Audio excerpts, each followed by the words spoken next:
the once busy trader is now confined to her home. Ijua iwawachi nijua. Sepio ninge store hulo province store. Sepio ka yo no hiyo. Yo apenya gbafu lopio le ichu enuku. Pingewe. This life-altering procedure was the only way to keep her alive. And ko egbanya. Se jatamo munen ehim kra inenokonya. Ne doctor bika ka puina niyo. Le ma penya gba ka maham. Lo esane apona no kone mo no ma pe free. Ne ko ba san no. Se na po no hu lololu ka ke one pie. Lo hu enyinya gba. Behind this show of strength is a deep-seated fear of the unknown. 2 years after the amputation, her right leg is showing signs she's familiar with.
Bank of Africa, as strong as a group, as close as a partner. Where Duraplas goes, water flows. PS Industries has introduced a new roofing system known as ColorLink Plus.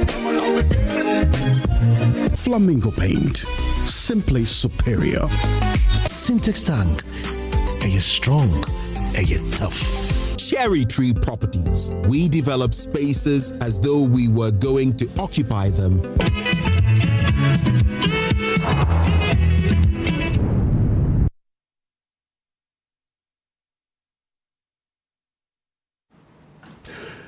Justice Gertrude Araba Esaba Torkonoo, former Chief Justice of the Republic of Ghana, the ECOWAS Court has vindicated Ghana's constitutional process, dismissing all 7 claims by her and affirming that no rights were violated in her removal.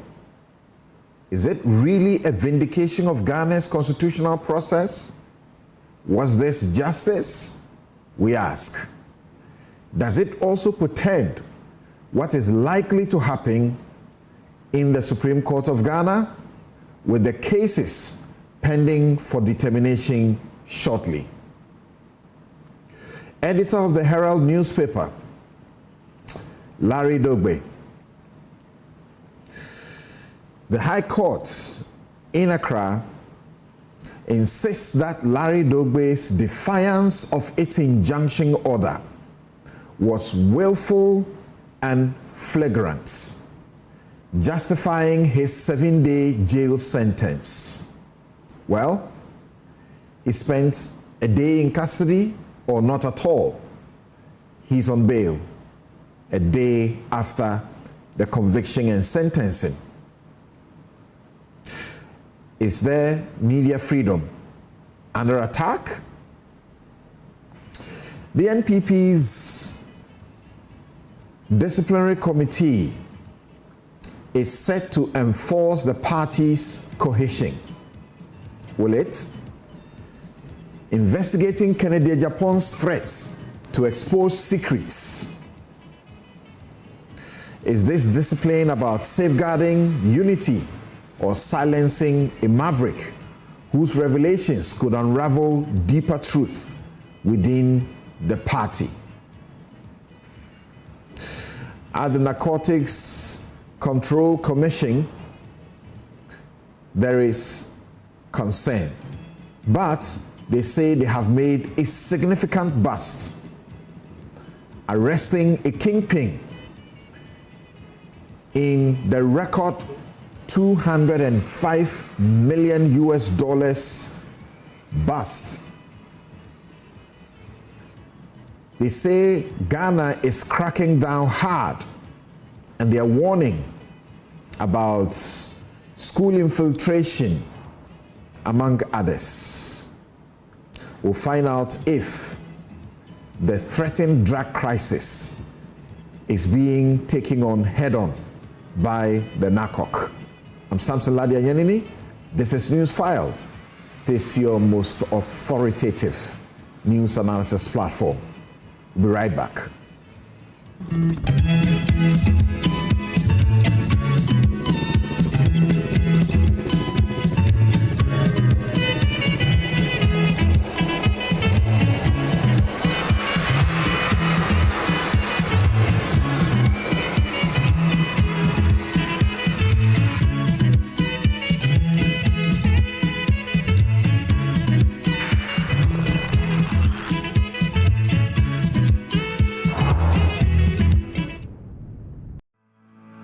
For decades, we have helped businesses connect with their trade partners all over the globe. From Ghana to Burkina Faso, Côte d'Ivoire, Benin, Togo, Senegal, China, Morocco, France, Netherlands, and many other countries. We have made it possible to bring Ghana to the world. We have brought small and medium businesses closer to their customers across the regions in Ghana with our SME support facilities. We have brought relief and smiles to the faces of families with our employee personal loans. With our cutting-edge technology and digital support, we take the burden of complex thinking off you, making life simple. That is who we are, as close as a partner. Bank of Africa. We are indeed the African bank with the global reach. Do you want a healthy smile? Are missing teeth affecting your confidence? Dental implants could be the solution. Hi, I'm Tanya from Bethel Dental Clinic, Ghana, and I'm here to tell you about the amazing benefits of dental implants. If you're missing teeth or struggling with uncomfortable dentures, dental implants could be the solution you've been looking for. Implants are a special metal screw placed in the jawbone where the tooth or teeth used to be. After a while, this screw or implant fuses seamlessly with the jawbone, providing stability and durability. Dental implants look, feel, and function just like the natural teeth, giving you freedom to eat, speak, and laugh without worry. Bethel Dental Clinic, the smile starts here. Healthy smile. In my line of work, a confident smile is everything. Kale Charcoal Toothpaste keeps me on top of my game and ensures my smile is always radiant and bright. With the tiring nature of my job, we spend several hours under the scorching sun. To keep our teeth white and our breath fresh all the time, we use none other than Kale Charcoal Toothpaste. Kale Charcoal Toothpaste. You're on a Kessie and in a kit one. Samayo Kendini, a who be here, Semetra Sapapadia to a mammy mouthful. Kale Charcoal's natural ingredients, and a bomb is several buying, a man swing, Nesasu Mama Hotoso, a will beg you. Kale Charcoal Toothpaste. Choose Kale Charcoal Toothpaste for anti-cavity, whiter teeth, and fresher breath all day. Available in 80 gram and 150 gram. Grab yours today. Kale, happy smile. This advert is FDA approved. Na se afi 1924 enye afi bia keke. Na mumu abrabo ahyase. Na se abrabo enye bibi kesi bia na emum nneema nketewa a efe te se edwuma edikan akukuduro a yedisi ginaye na woni obi etu anamon abomu na se bombo emma wo ahoto te se chini a ekura yen wa abra nsu kesi bi ato mpofri mu na se bibie mu no wedwuma sam ekoswe na se apomuden edi enindaso ba na akomabubu nso ewo hye fofre na se ahumgie eye emre abasobode afa hodie ene enigie ewo muwe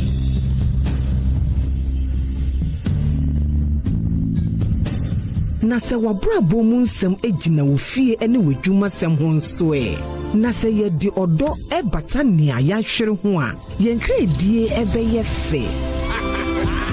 Enterprise, your advantage.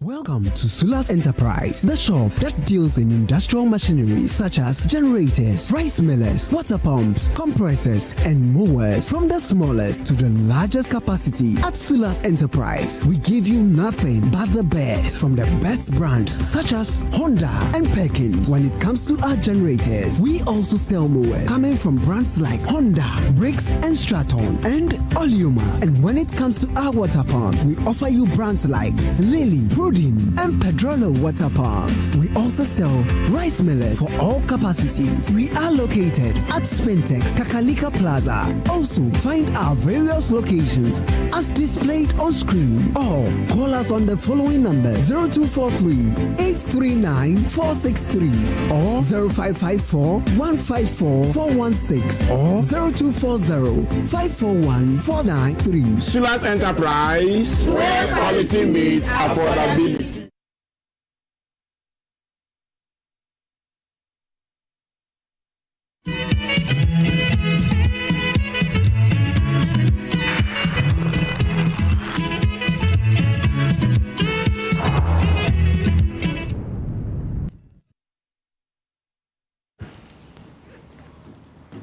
You're welcome back. This is Newsfile, the most authoritative news analysis platform. And here on Newsfile, we put Ghana first. Let me introduce my guest to you, Alexander Chumberema. He's Deputy Director General of the Narcotics Control Commission.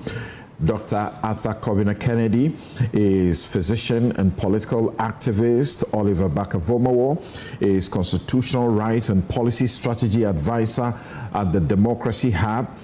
John Dako is Member of Parliament for Swami. And these are our guests, and perhaps some others who may join us because they are connected to some of the stories that we are canvassing, the issues we are canvassing for you this morning. I'll go straight to Dr. Arthur Kennedy to begin our very first discussion. We want to look at the NPP, whether they are digging a hole for themselves or they are actually seeking to mend wounds in the party by hauling Kennedy Japan.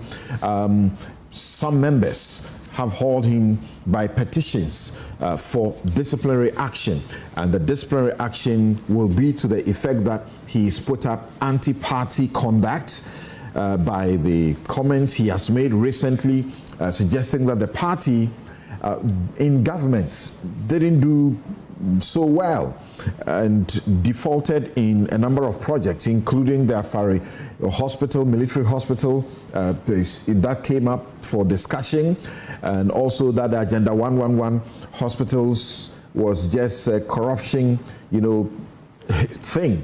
People were handed them for just purposes of making money, as in wrongly.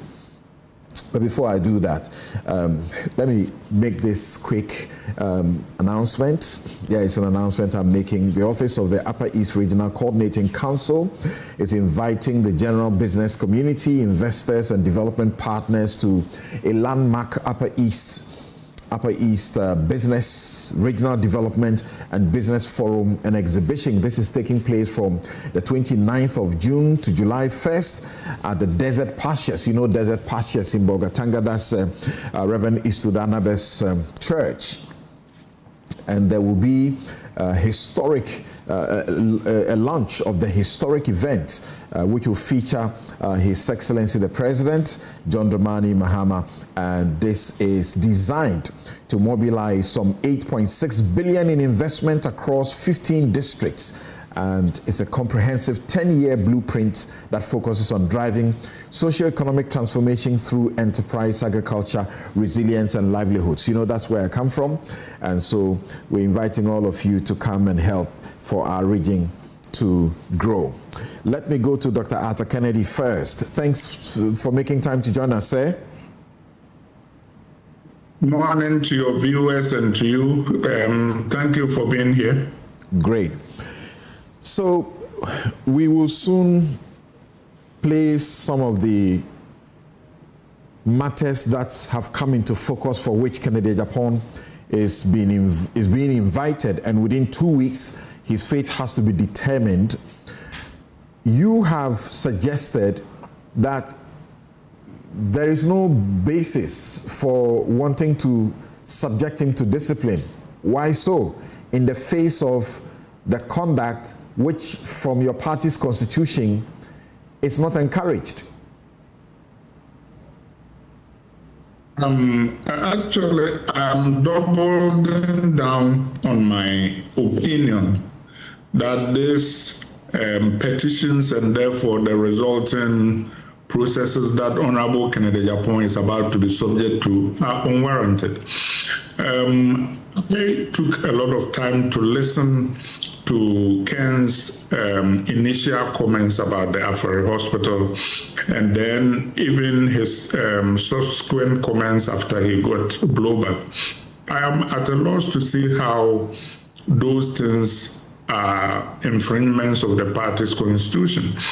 Indeed, since the loss of the election, there have been a number of bodies set up to find out the causes of our defeat. The Michael Quay Committee nationally, there was a HM and Sambunzu Committee in Ashanti region, and most of them have come to similar conclusions. And what Kennedy Agyapong said was that our position, or at least the position of the MPs on the Afari Hospital, is hypocritical, or in the most generous terms, invites the charge that there's a double standard, that regardless of whatever the situation was, the MPP inherited a partially built Afari Hospital, and its government had 8 years to complete it. Indeed, it's not as if the government did not prioritize healthcare. It launched Agenda 111, said that it needed to build facilities to help give our healthcare a boost. So for something that's significant, in a region that's significant to the party, not to be completed in an 8-year period, frankly, was a failure.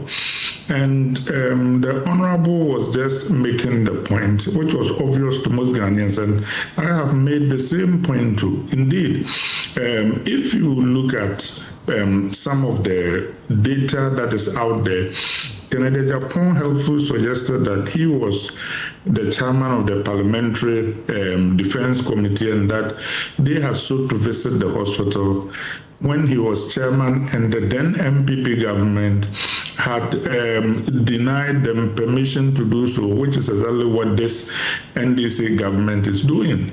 And Samson, you are a lawyer. There are a lot of lawyers on the panel. Truth itself is a defense. If indeed what the honorable gentleman is saying is factual, I find it hard to see how that becomes an offense. And more to the point, actually, aside from the details of this particular case, I am concerned about the broader poster of the MPP.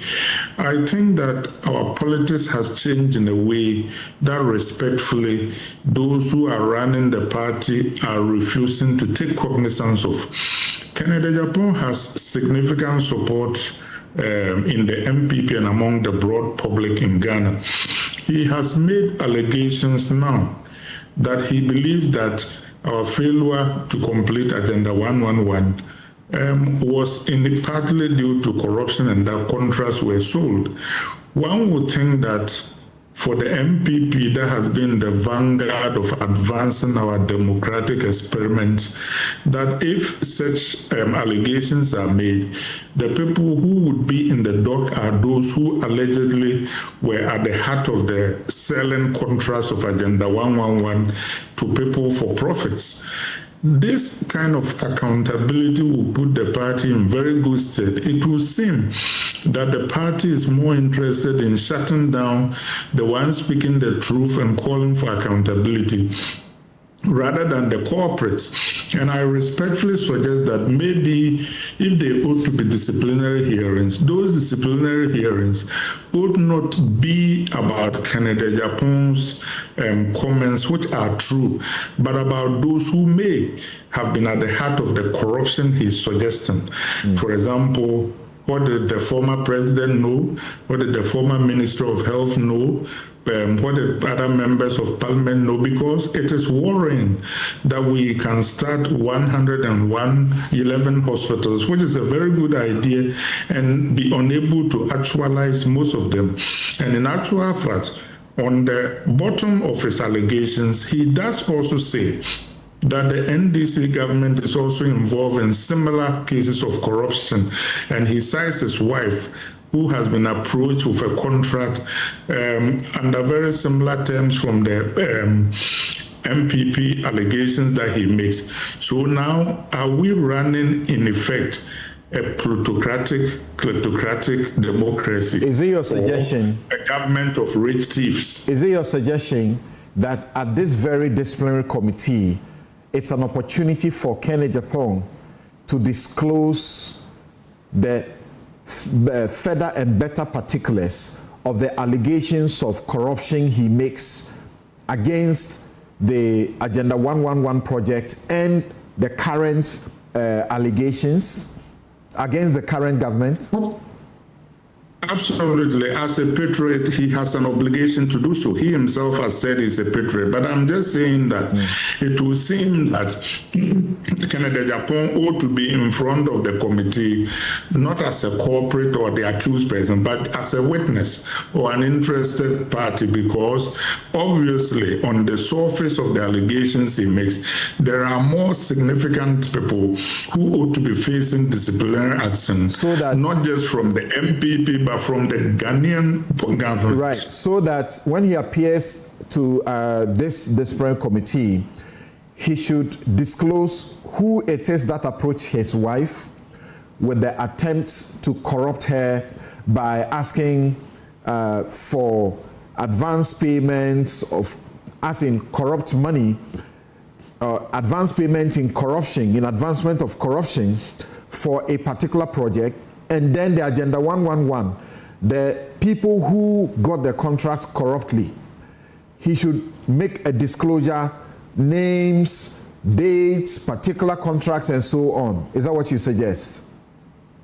Exactly. And I'm not even stopping there. I'm saying that bodies like SHRAJ, who have the obligation to investigate corruption, have an obligation not to ignore what is happening within the MPP.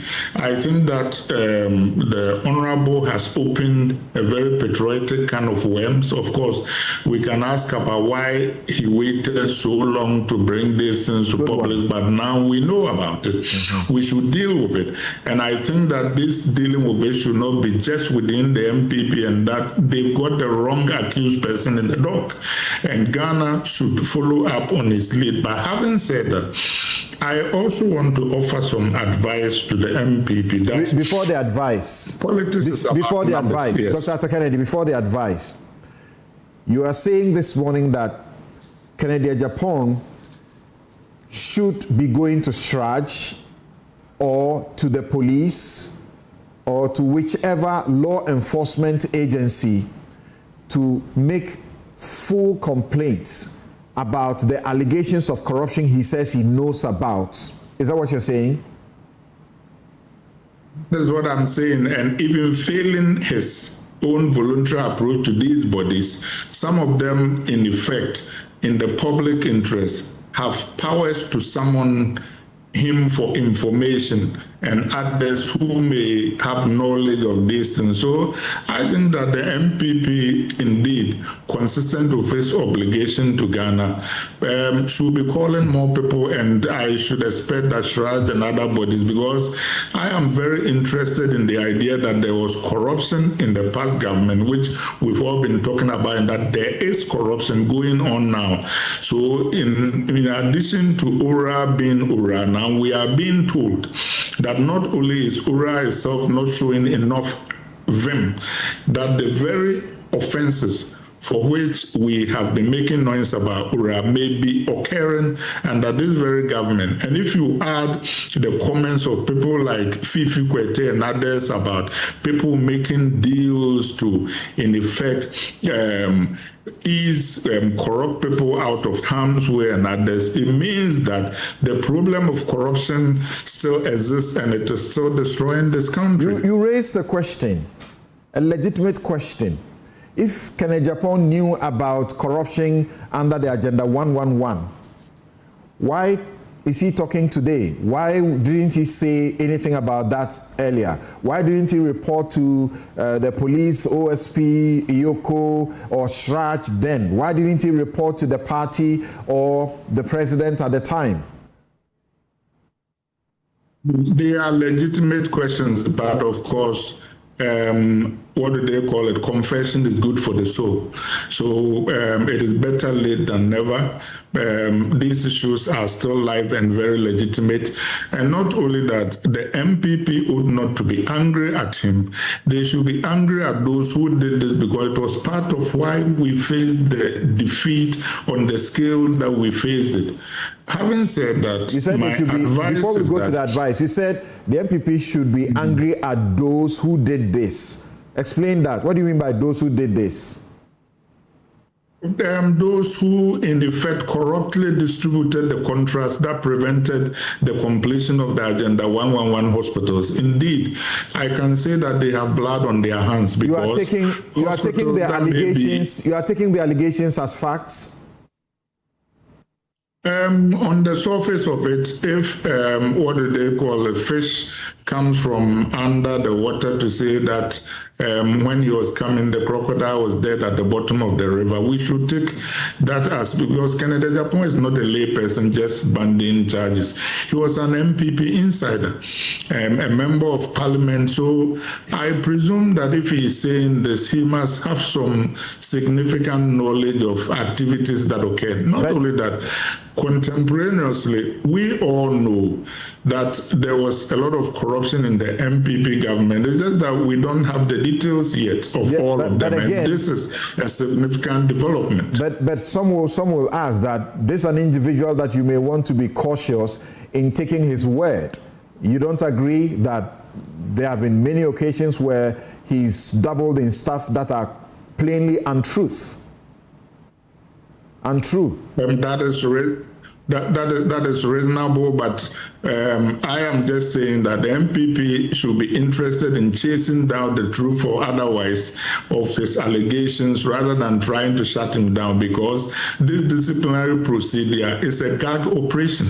It is meant to shut him down. And I think that as patriots and as a political party that I can attest is very interested in the development of Ghana, we ought to be interested in more than just gagging him or shutting him down. Are you unhappy and supportive of him and against the party because you suffered a similar, fate by disciplinary action of sort or pronouncement to say that people like you, Nyaho Tamaklo, and the rest of you, sort of persona non grata in the party because of certain conduct, or that you and if you are doing that, don't you think that you are actually working against the proper structure and procedures and laws within the party that should hold any group together? Because you have rules, you have laws that are against anti-party behavior. If you do things that damages the reputation of the party, you are subject to discipline. Why should he be an exception? It shouldn't be something, but respectfully and to the people of Ghana, I think the idea that the MPP, and for that matter, the NDC, parties that are subject to proper discipline, has always been fiction. We honor rules in the breach. In actual fact, going as far back in the MPP as 1998, Kakra Isamoah was trying to draw attention to improper conduct by high-ups in the party when he was drummed up out of the party, not for the good of the party, but because they thought that he was opening doors people didn't want the public to see into. Harun Esiku was on suspension when they brought him back to the chair, clearly against the rules of the party. That is not all. We have seen a lot of people do things that would be improper and be ignored, while other people, indeed, we have made non-party members running mates of the party, while genuine party members have been disqualified as parliamentary candidates. But I'm saying that, and in the NDC, people like Fifi Kwete have made significant allegations about corruption that have been ignored. And even now, as we are talking now, I'm just saying that when you look at this case, for a party interested in the interests of the public and in accountability and others, it will seem as if we are backing down the wrong tree. I think that we ought to be encouraging him. We ought to be finding out those who committed the malfeasance that caused our election and may have caused the deaths of Ghanaian citizens. Dr. Kennedy, you said that Fifi Kwete's allegations about people trying to make, as it were, interventions and so on for people who may have done wrong and so on. You say that it was ignored. What has been your expectation? That he too, his party, perhaps would have invited him as a general secretary to give further and better particulars about names of individuals and the specific interventions that are being made to, as it were, frustrate law enforcement or corruption investigations, or that, you know, he rather should have made a complaint to constituted law enforcement to investigate?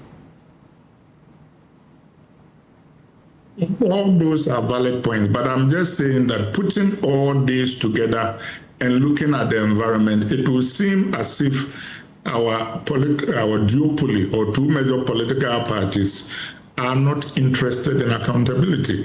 Indeed, if you remember, after Baba Jamal's election, the president boldly set up a committee to look at the circumstances that led to his election. All that goes to political malfeasance and corruption in our body politic.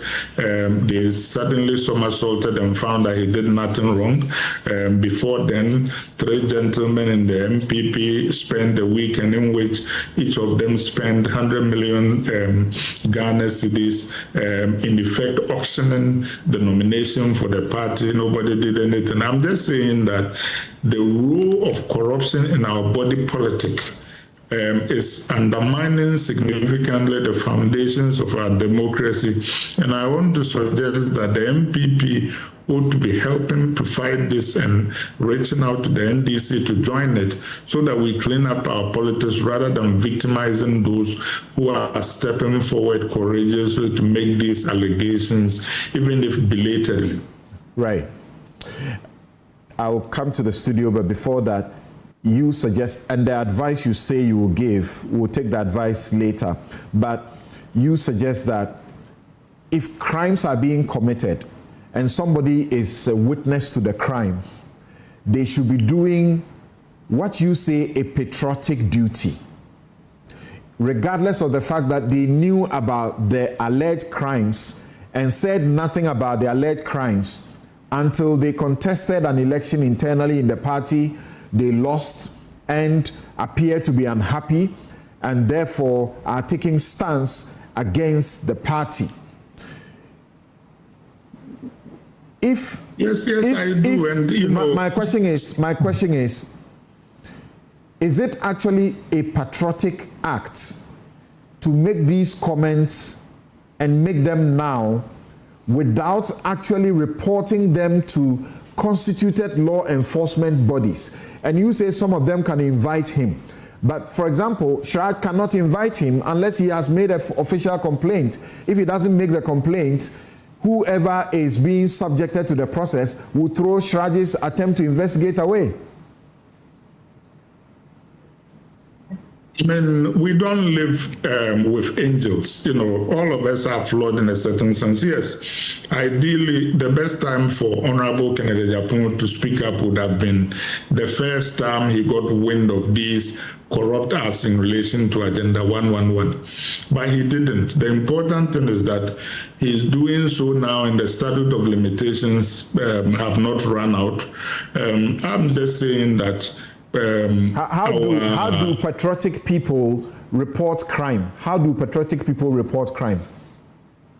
Generally, they go to the police, but I'm also saying that where we are, I think that the MPP maybe serendipitously have put itself in a place where it will aid law enforcement, because I presume that during his disciplinary action, if he makes available to the committee information that bear on crimes, as a patriotic organization, the MPP will be duty-bound to let law enforcement agencies know that they are in possession of information that there was criminal conduct by members of his erstwhile government. And I urge the NDC to follow the example by looking at the allegations that are being made by Fifi Kwete and others. And actually here on your program, remember I have talked about how slow URA has been. I've talked about this cavalcade of nulli prosequis that I thought has significant political things that made me uncomfortable with the integrity of our political and judicial systems. Please hold on for me there. And Chum has joined us in the studio. I'll ask him what his views are on this particular matter, unless he will say, well, this is Dufia's matter, so he's not interested. Now, and we know something that has become a subculture, that big people, quote unquote, make very wild allegations, and they got all of us livid. And when they are invited by law enforcement, remember Andy Appiah-Kubi and his allegations about the Ken Must Go situation, about some bribe that was money bagged into Parliament to bribe anybody. When the OSP invited him, he refused to cooperate, he refused to say anything. And yet we are happy, we are fine, we are moving on. That was not the first. There have been several others that people make allegations and they don't follow up. When they are even being asked to speak, they refuse. Let's listen to the comments by Kennedy Agyapong that have led to the petitions by some of the members to the party for discipline.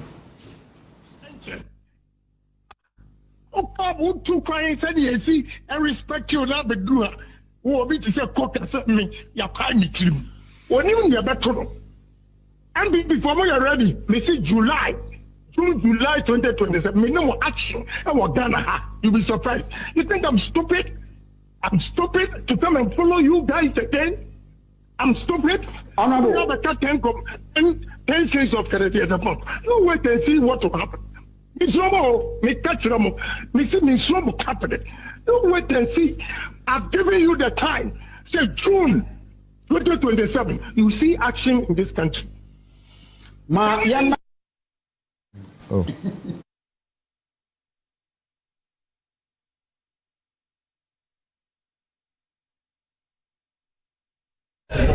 You know, I was the chairman for Defense and Interior. This hospital, NDC, it was started by President Akufo-Addo. The locations and all those things, NDC came to start it whenever. When we came, I'm an MPP, but I have to tell you the truth. We're talking about Ghana and nobody. We didn't do anything. Read my lips. I'm telling you the gospel truth. I was the chairman for Defense and Interior. When we decided to go and inspect Afari, they stopped us. We didn't go. So I heard somebody talking 15 months. Has Afari Hospital been there for 15 months? We were there for 8 years. You didn't do it. Don't blink your eye. See, we are not doing politics. I'm speaking the truth. This is Ghana. Stop that. We will criticize NDC, we will criticize MPP. That's the only way to go. I was chairman. NDC started this. Why didn't you complete it? You were there for 8 years, you didn't complete it. When somebody comes for 15 months, then you have a problem. Please, give me a break. Ghana, we should love our nation and stop playing politics with everything and do the right thing for the country. And that is what I'm doing. You see, when I mentioned MPP, he was blinking his eye. Why do you want me to criticize NDC and leave MPP? When I know that both parties, they didn't do the right thing for the country. Right. Good morning. My review, right? Mm-hmm. Okay, so even before I will comment, let me first of all extend some greetings to some key individuals who joined us yesterday to celebrate the World Drugs Day at UPSA. And this is in no particular order, but one key person was the chief imam. As old as our grandfather is or our father is, he was able to join us with his team yesterday at UPSA, showing his commitment, his support to drug abuse and the need for us as a country to come together and get this out of our way before it becomes something that we can bear.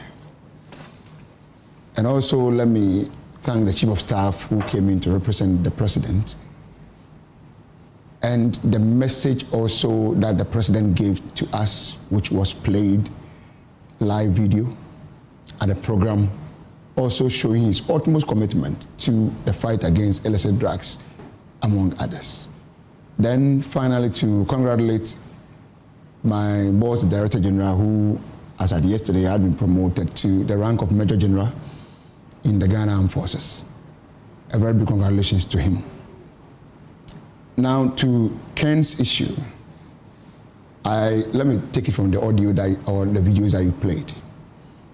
The first one was about he showing displeasure about some comments or ill comments that one of your party young men said about him.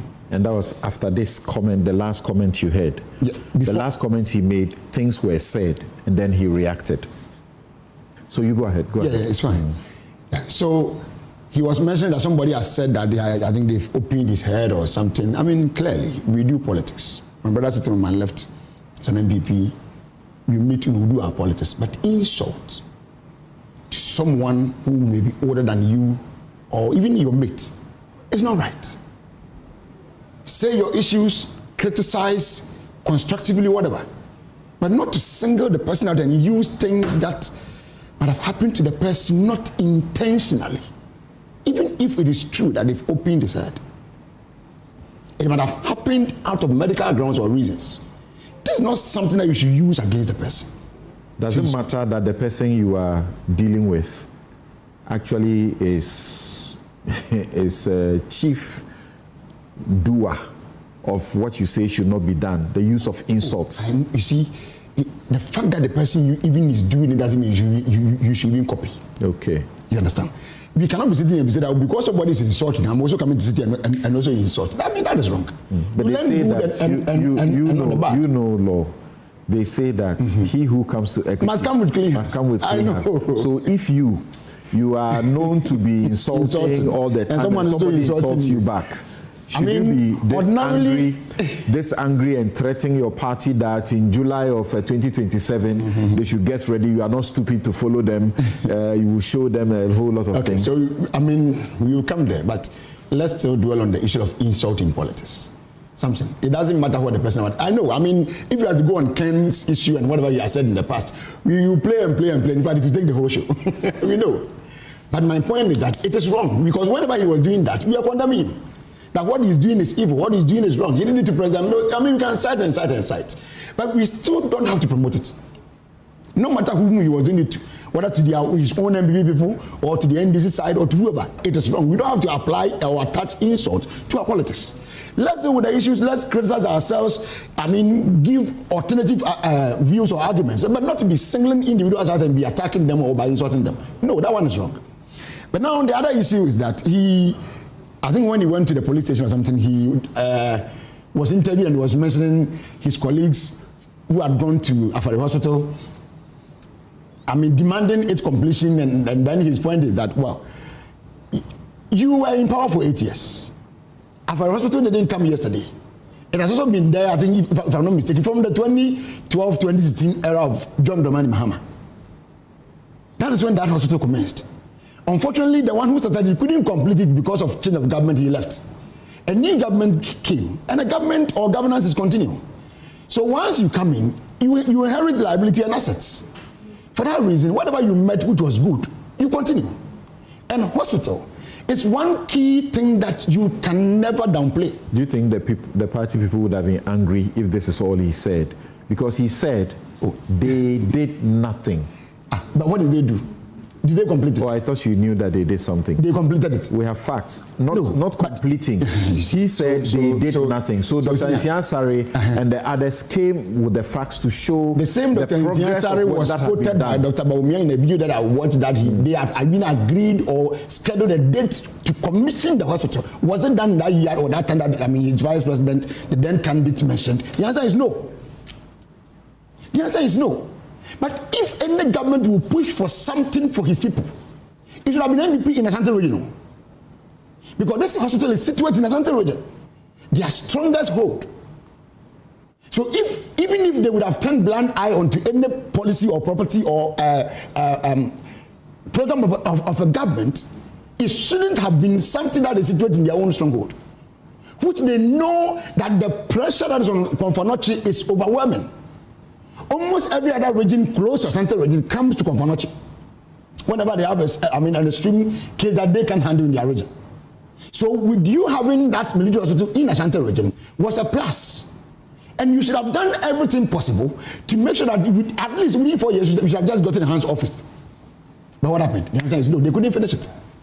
Now you go off. I'm saying that, do you sincerely think that if what he said was that they didn't complete it, they didn't do, they should have, they did something but didn't complete it, they would have been angry, and some of them saying that what he was telling us was false, because he said that they did nothing, which in fact is false.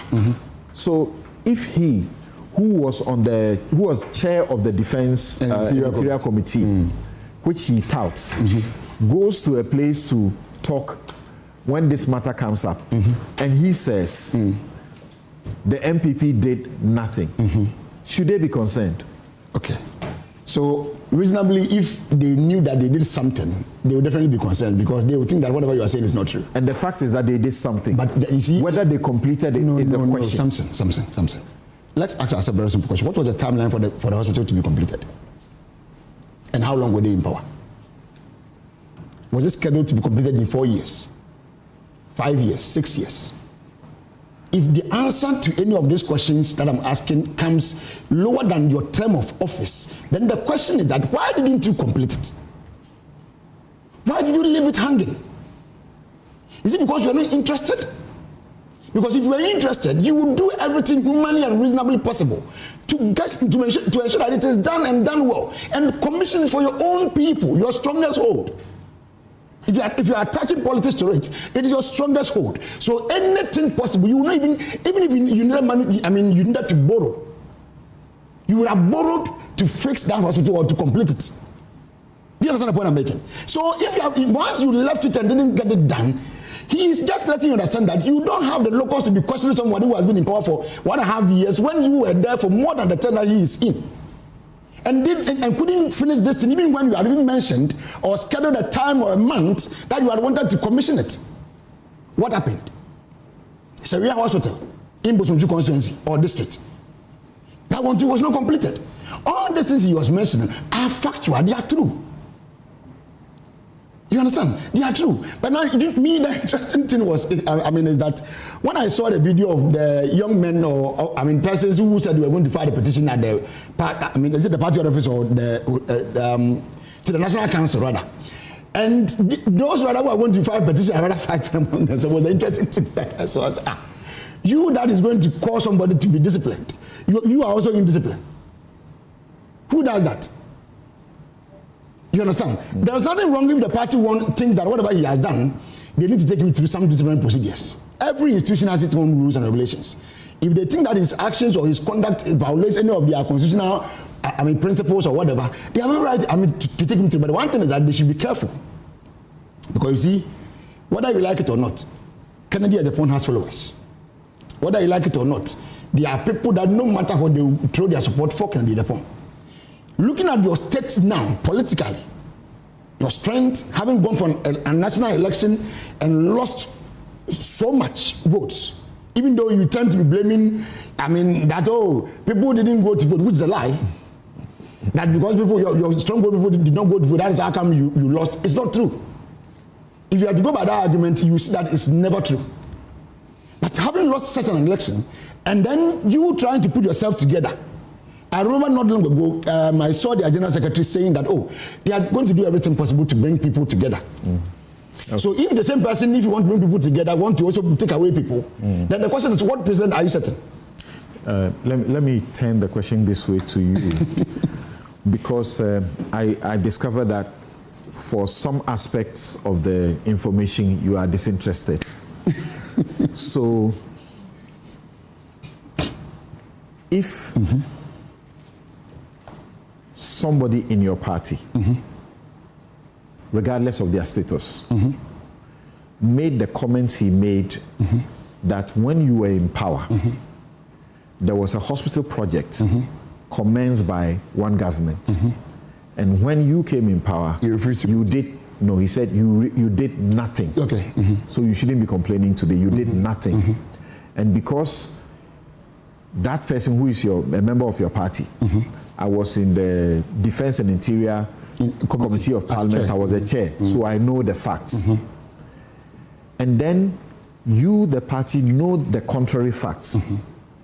That it is not the case that you didn't do anything, except you didn't complete it. And in fact, there were issues that were outstanding. There was a back and forth with the contractor. There were payment issues. I'll read a letter to you later about the payment issues and disagreements with the contractor, where the contractor was instructed by the government to proceed and complete the project because the outstanding payment was a certain amount and the contractor was asking for some other amount, and they said, no, this is the only amount you are due, and that's what you have to do and complete the project. Your party would have said to him that, that's fine, you are criticizing, and so you should not be subject to any discipline. Is that what you're saying? No. You see, you have raised some key issues when it comes to contract payment. For any contract, my question to you, let's not go there. My question to you. But we have to, wait. No. This is the question I want you to answer. The question I want you to answer is that, flip it, that he was in your party and he made comments which you find as a matter of fact are not true. What will you do? No, I've stated it here that every political party has its own rules and regulations. And once someone violates them, taking him or her through any disciplinary procedure is not wrong. We've done some to some key persons in NDC. Okay. You saw that of Akufo-Addo. You saw that of our own former regional chairman, Alote Jacobs. So it's not new. Even members of parliament. Exactly. So it's not new. If someone does that and is against that party's rules and regulations, and you want to take him on for having violated your rules, I have no problem. But the other thing is that you should also not lose fact of the issues that he is raising. Okay. Are they factual or they are not? That's the question. Exactly. Exactly. So are they factual that they did nothing? I'm asking you that question. My point is that they were supposed to have completed for the 8 years. We needed the hospital to be completed. It's not about you having added something to it. Let's not debate complete it. It's not complete. That one we know. Why didn't they complete? No. So why didn't they complete it? Did they do nothing? They're asking John Mahama to complete it. Did they do nothing? They're asking John Mahama to complete. Did they complete it? Okay, they did not. So this letter of November 2024. Okay. Rate credit facility agreement between the government of Ghana, represented by the Ministry of Finance, and Messrs. Eurojet D Invest SA of Giza, Egypt, for the turnkey construction and equipping of 500-bed military hospital at Afari Kumasi. Notice of delayed payment. ED Consolidated Claim 01 and Notice for Claim 02. It's a very short letter, so I'm reading it.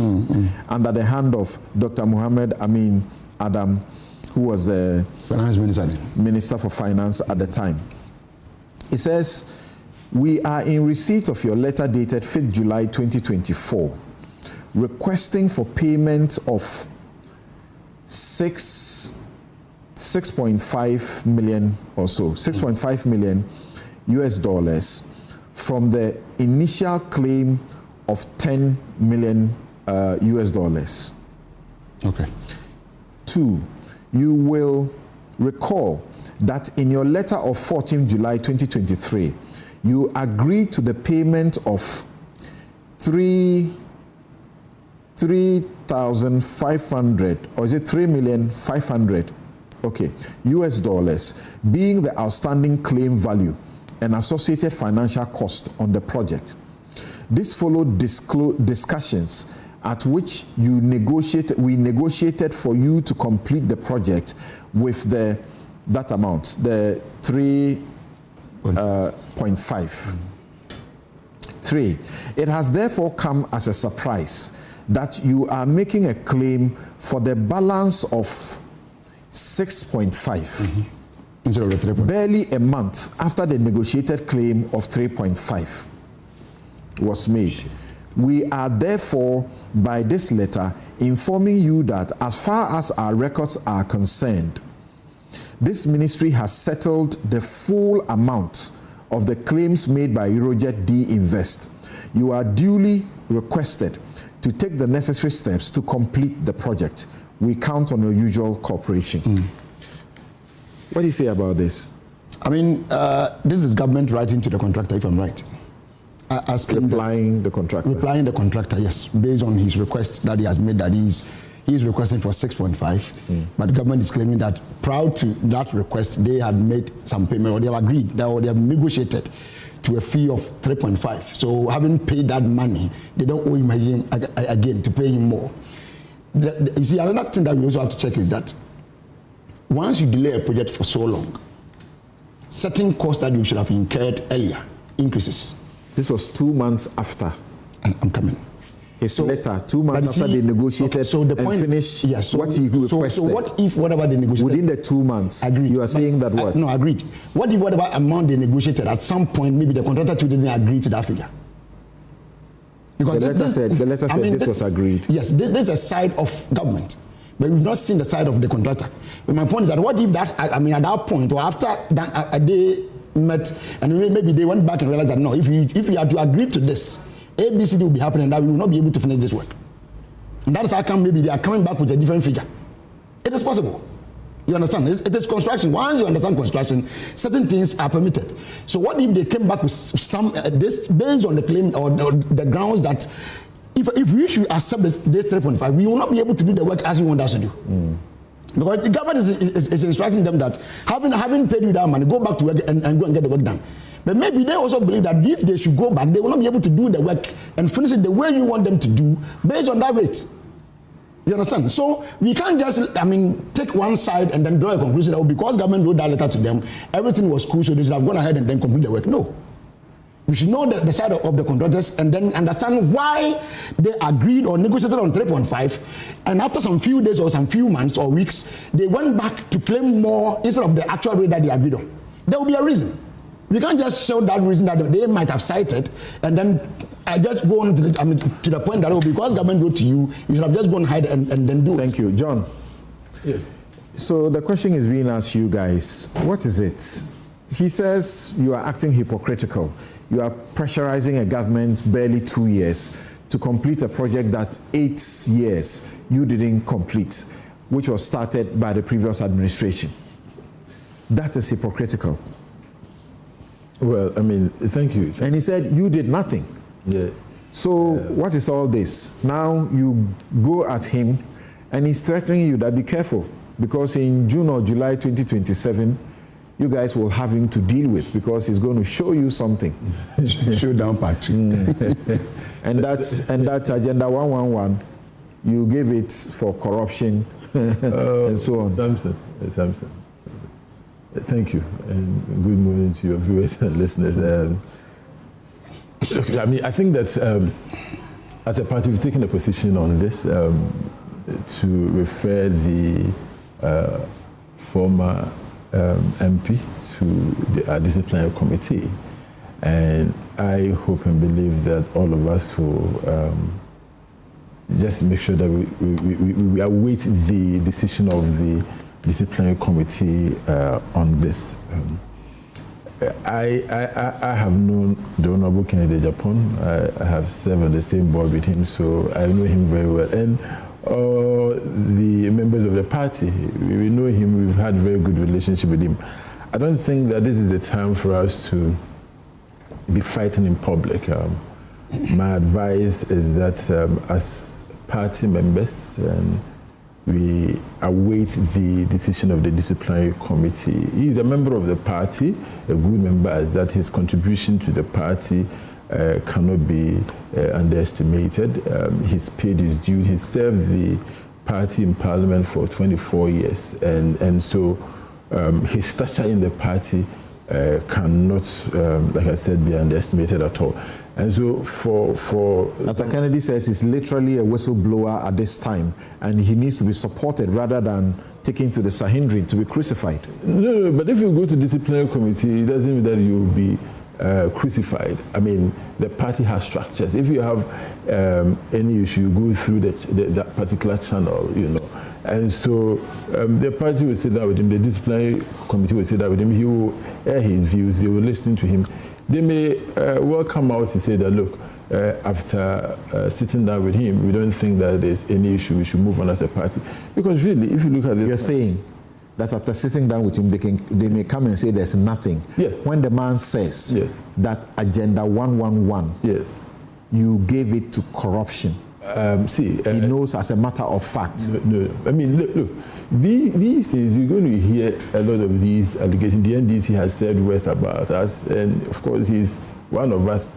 Maybe he may have evidence to support his claim when he meets the disciplinary committee. If he has the evidence to support, I'm sure they may help him to prosecute whoever it is that engage in that corruption. If he's unable to provide any evidence, then I'm sure the party will take a decision. My position is that, especially for those of us who are young in the party, I mean the leadership, we should be careful condemning each other because we have one party to build, we have an election to win. And so as much as possible, we should be measured when we are talking about elders of the party. Like I said, I have worked with him for at least 4 years, and so I know him personally, and I know his love for the party and country. And so I will just employ the leadership of the party to handle his issue tactfully. Look, as a party, I don't think that it helps anybody to continue to, as it were, wish people away out of the party. We should, as much as possible, bring everybody on board. Look, during campaign, what do? We spend millions of cedis, go out there to convince people to come join us. We try to even convince the NDC people to join us and vote for our cause. And so I will plead that we don't make this such a big issue. See, my only worry is that before Ken came in, it's a big issue. No, it's what I'm saying. It's gone for processing, and they have been giving 2 weeks to determine his fate. No, but he'll be called. Yeah, he'll be called. It's a big issue. He says that watch out for 2027, July or so. You see, it helps the NDC to blow this out of proportion. I know that nothing is going to happen in July. He says, he says his words. He's not stupid to follow you guys. That's what he said. No, but you see. Because you are corrupt. He doesn't want to be part of a corrupt party. Those are your words. He never said. That's what he said. No. He never said that he's not followers because you are corrupt. Something, mind your words. He mentioned, and I didn't fight with you. He said he's not stupid to follow. He didn't say because you are corrupt. So choose your words carefully. The man is not happy about something, and he articulated that when he spoke. But for me, as a party, there are bigger issues we need to be dealing with. My worry, like I was saying, was that the Committee on Health had gone to Afari and had brought the issue, the neglect of Afari Hospital, to the front burner for discussion. And we believe that it was a very good opportunity for us as a party to coalesce around that issue. Because look, Afari Hospital, contrary to what I believe what my brother here is saying and what Honorable Ken said, the NPP had done so much. If you look at the percentage of completion, we had done so much that it had left with just few things to be done for the hospital to be commissioned. So, for instance, when it comes to the civil works, it stood at 97%. That has been disputed. The staff housing, 77%, roads, about 80%, landscaping, 77%. So, a lot of work had gone in. So, for Ken to come out to say that nothing had been done, of course, was to go contrary to what the party has said. So my point is this: we have bigger issues to deal with, and Ken, being this elder in the party, is supposed to coalesce around the issues the party will raise rather than opposing it. And that is where, for me, I disagree with him. And so if the party is going to call him as they have done, I believe it's in the right direction. We should allow the process to continue. Ken is still an integral part of our party. He hasn't left the party. We hope that he stays for us to fight and win power in 2028. Let us not blow this out of proportion because there are bigger issues. There's meth flying in and out of this country like nobody's business. These are real issues that are affecting we will discuss that shortly. Thank you. Of course, it's part of the discussion. So these are bigger issues, and I think that you Oliver, thank you very much for joining us today. So this one is not a bigger issue. No. What do you say? The disciplinary process, their party constitution, it's a general provision you find in all the constitutions of the parties that you have put up a conduct that brings the party in disrepute. But they have what they call anti-party conduct. And that's what they are saying he has done by saying that the party did nothing when in government on Afari Hospital, when they say, in fact, they had done some work and actually were in the view that they had completed paying the contractor, and all the contractor needed to do was to complete the work. Then what's the name? Arthur Kennedy says all the issues about allegations of corruption he makes, that Agenda 111 was rather, the contracts were sold out to people for the proverbial 10%. They don't warrant being looked into. I think that generally, I am amazed at a time where the MPP needs to be able to build a big tent coalition, whether it includes persons who are neutral, mavericks within the party, and others. That it is essentially getting in front of itself in handling this issue. I absolutely believe that I am surprised that it has taken this, the proportion in which it has taken on the question of the Afari Hospital in particular. Because the person's comment was the MPP has done nothing and that all the time we're here, we didn't do it. In Ghanaian parlance, in our local languages, somebody can say, Kufo bai wambe. We can't go into the nitty-gritty of whether or not did you clear the rock or did you clear the land. I'm surprised that this is even an issue. It's a matter of speaking, which is expressing the fact that because this is something which is important to us, we should have completed it. That's my understanding contextually of what he's saying. So I'm surprised that this is something that, you know, particularly at the time when you have a candidate that needs to consolidate support around him, create, you know, a group of, even a cabinet of rivals, to be able to move forward and go into the next election, that they would bring this issue up, particularly considering the central role he plays more generally. Now, the allegations of corruption that he has made, not only in connection with the, you know, Agenda 111 MPP, but also in terms of the NDC. Yeah, he said his wife was approached. Now, in a country that, you know, procurement processes are so routinely infested with corruption, we cannot play the ostrich around these kinds of claims. It happens with so much regularity that I don't see the shock that we're pretending to have around it. So it only tells me that perhaps there are bigger issues around Ken that some people want to make a hill out of an anthill. Perhaps that's kind of what I feel like is happening here. But if there are genuine concerns, I don't think that the MPP as a party is better placed to investigate claims of corruption regarding Agenda 111. It's public funds in any event. This is the state.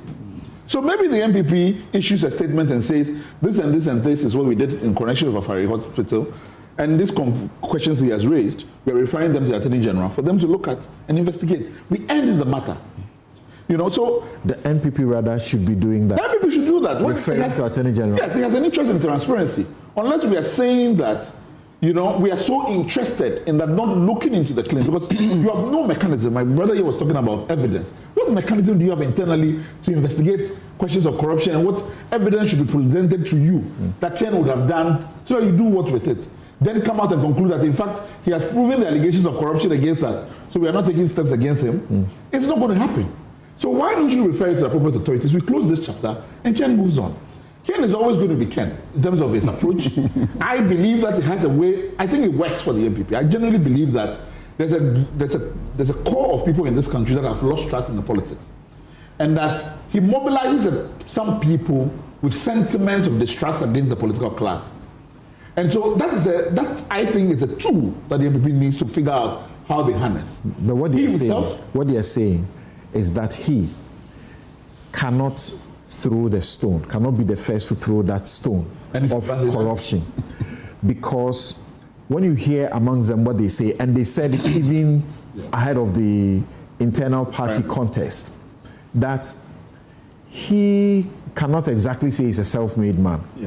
That if he's made, and he continues to say he's rich, his wealth was made through these kinds of contracts in government. So they feel that he even has more obligation to the party people financially without taking praise. Sorry. You see, that's what happens if you keep referring to things that are not necessary. Without seeking to take praise for it.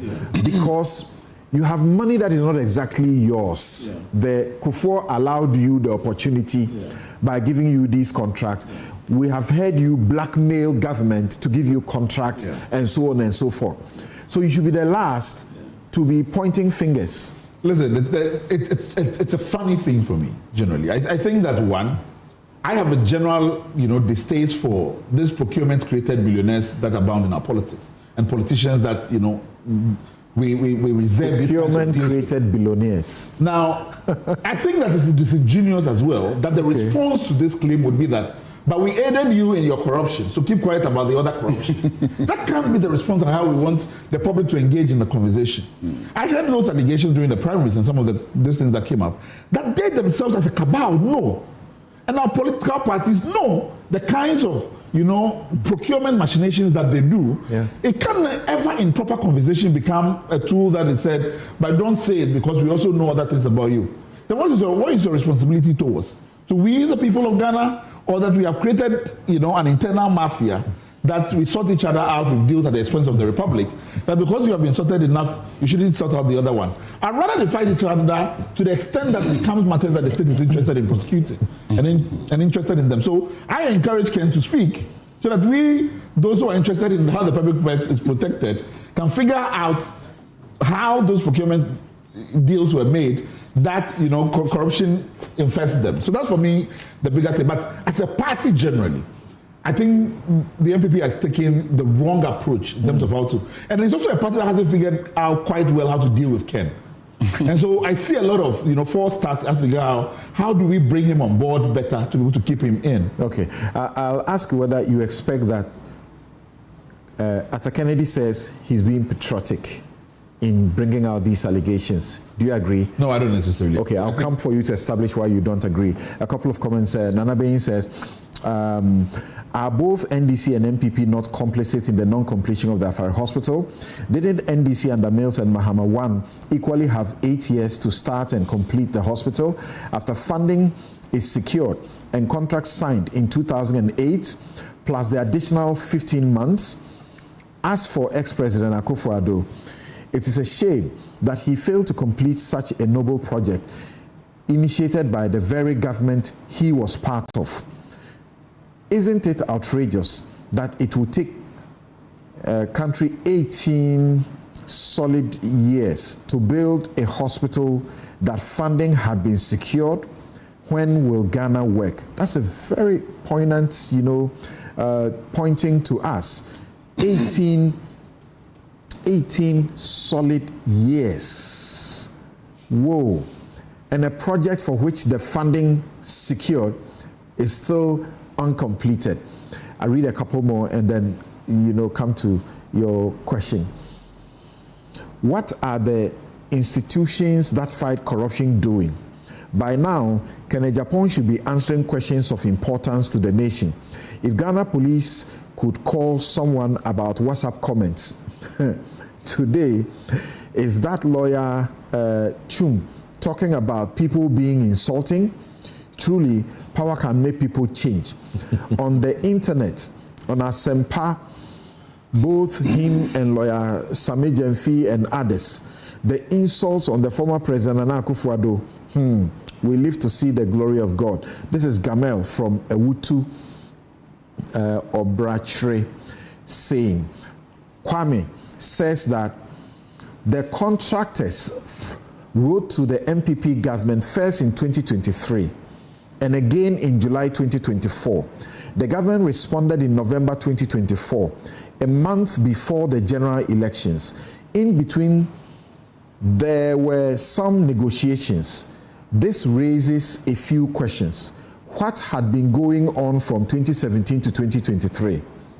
Is it possible to ascertain the content of correspondence from the contractor over the 8 years between 2017 and 2025? Was it practically feasible that Afari Hospital could have been completed by January 7, 2025? Here is the thing. It takes between 9 and 49 years to complete a hospital in Ghana. We know. The mother and whatever unit at Akufo-Addo, over 40-something years, said Kwame Boateng had to throw light on it.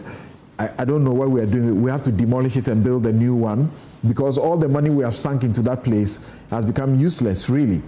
All right? So it says sometimes this even results in parts of the structure being pulled down. Remember the Akufo-Addo Teaching Hospital maternity blog? Yes, that's what I wanted to speak about. Started by Kutu Echampong in 1977. The semantics as to what the MPP did, in my view, misses the point. I read a final message on that. Before that message, Asari says that can Dr. Nsia and his people who have been cataloging one by one fiscal things they added to the hospital, can they tell us the specific items that they deployed to the hospital? It is interesting to know because they frequently mention these things, but some of them have been going to check and they can't find the things they mention. And the final comment I read is from Kweku Ntwibwe Seako. He says, Dr. Arthur Kennedy has disappointed me this morning. Your last question to him about patriotism and why Kenneth Japan didn't report what he claimed to be corruption gave him an opportunity to show honesty and truth. He failed. Kenneth Japan has not showed that he is fighting for Ghana. How can he know of corruption and fail to report same to the appropriate agencies? How can his wife be presented with a corrupt deal and he did not report same to the appropriate authorities. He only complains when he does not get his way. And I would have thought Dr. Arthur Kennedy would know better. MPP and its outcasts have all failed Ghana. So why do you say he's not a patriot by blowing the whistle that there is corruption in Agenda 111 and the current government too, they're also selling contracts? I mean, I think it's we have to be able to contextualize the information to determine whether or not this is a genuine attempt to aid our corruption investigative authorities to establish truth in service of the Republic, or these were off-the-cuff comments made, one whether in the moment of passion or one with airing already existing grievances that he may have with regards to the party. That is the context that will allow us to be able to determine this. But also, I mean, I think more importantly, if you want to be able to garner people's trust around certain issues, the timing of where you make the information public, what you say, and the context in which you say it is what will be the determining factors for us to be able to judge and determine whether you meant well for the Republic by making those comments. I think that it was made in the context of grievances around the party and issued those in those contexts. He has no interest in following that up beyond the context he has made there. He has no track record, let's say as well, that Kennedy Japan has no track record of being an anti-corruption crusader in this country. That he has not in any event, shape or form been one of the persons who has championed this. If you see the kind of consistent attacks Kennedy Japan did against Anas Arimiyao, what led ultimately to the death of the journalist, those are situations which he has placed himself actually against those individuals who are acting to be able to bring more transparency to how our governance operates. So there's no track record to be able to embed his comments now into a general patriotism light. I mean, I think we shouldn't look at it through rose-tinted glasses. But I like when two elephants fight nonetheless, because perhaps that is when, you know, the government can be able to get something out of it. So, all right. Dr. Arthur Kennedy, haven't heard the comments across the table and also messages that suggest that you have lost an opportunity to be honest. What do you say, briefly, before we move on to our next subject? Yeah, I think that those comments are a little short-sighted. I think Mr. Vomao makes good comments, but I'm a pragmatist. If you follow law, and most of you there are lawyers, there are people who aid states in solving significant problems for selfish reasons. I think that no matter how people come to the table, we need to look at the substance of what is it that they are bringing to the table. You know, there are times when, for example, people who are tax cheats are exposed during divorce proceedings by the other spouse to punish them, even though they had been doing that together. There are times when murderers expose each other. There are times when subversionists who have worked together decide to expose each other, and states benefit from these kind of things. So I'm just saying but we don't say, in those circumstances, we don't say those people are patriots. We never say so. But there can be scoundrels and patriots at the same time. You know, history is complicated. Okay. You know, I mean, Benedict Arnold was actually a celebrated American revolutionary general before he sold out. You know, we were worshipping a free fire Nkotoka before we all decided they sold Nkrumah out. Nkrumah was our liberator till he became our dictator. So politics is complicated, and I think that my big point where I agree with Mr. Vomao on the MPP is that this is the time to try and put the party together rather than to divide it. And actually, the issues are not that monumental if you really look at context. And actually, something I take small issue with you. Kennedy Japan said the MPP did nothing once, but in the same interview or during the same comments, he said they failed to complete about 4 times. So if you take the context, I think that the substantive thing for anybody who meant well was not they did nothing, but that they failed to complete it. And I think that there are people people who already have knives they've been sharpening for Honorable Kennedy Japan, and they think this is an excuse. They want to drum him out of the party so they can get control. But that is a short-sighted policy. But do you sincerely the party's unity. Do you sincerely think that a person who is known to blackmail the party and now has also indicated that in 2027 they should watch out for him because he's going to do a lot more stuff against them, and that he's not stupid to follow them, that's a kind of a person you build bridges with, so that what? You buy his silence? How will that not contrast with you saying that he should be allowed to say the things he wants to say? I mean, they don't necessarily have clean hands in seeking for that equity, because in truth of the matter, a lot of the things that he's talking about, it's not necessarily that they don't know about it. They did most of those things with him. So in my view, I think that the best thing for the party, which is why leadership changes and accountability are important, is for the party to go for the real culprits. After all, we may even find out that Kennedy Japan himself is compromising the contracts for sale in the Afari 111 hospital thing. But the bigger point is that there are other people who benefited from this, which is why Ghanaian people are walking around without health care, and which is why we lost an election because we couldn't deliver. I think that the party, if it is looking ahead, needs to be looking for these corporates to drum out of the party rather than drum Kennedy Japan out of the party. He is evil sometimes, but on balance, maybe he's not as evil as others who haven't been exposed in this process.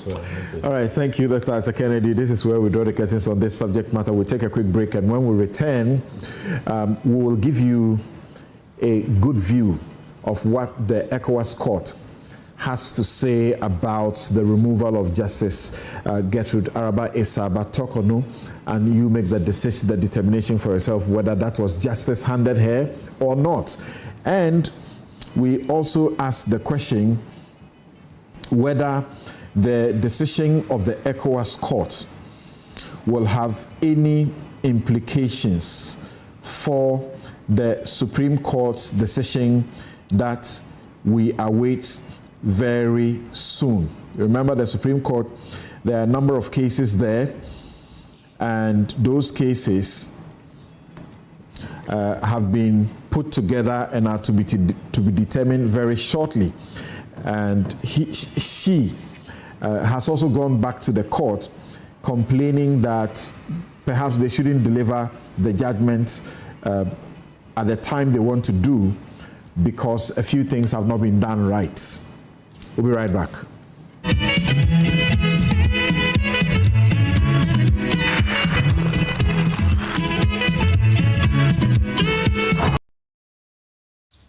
Welcome to a place where everyday living is reimagined, where space, movement, and community come together effortlessly. With thoughtfully designed spaces, modern facilities, and everything you need within reach. You don't just live here, you feel safe, comfortable, and at ease. Step inside Eden Heights and discover spaces crafted for comfort, style, and everyday living. And just when it feels right, you will know. Because this isn't just about finding a house. It's about stepping into a better way of living. Eden Heights, the height of modern living. Book a private viewing today.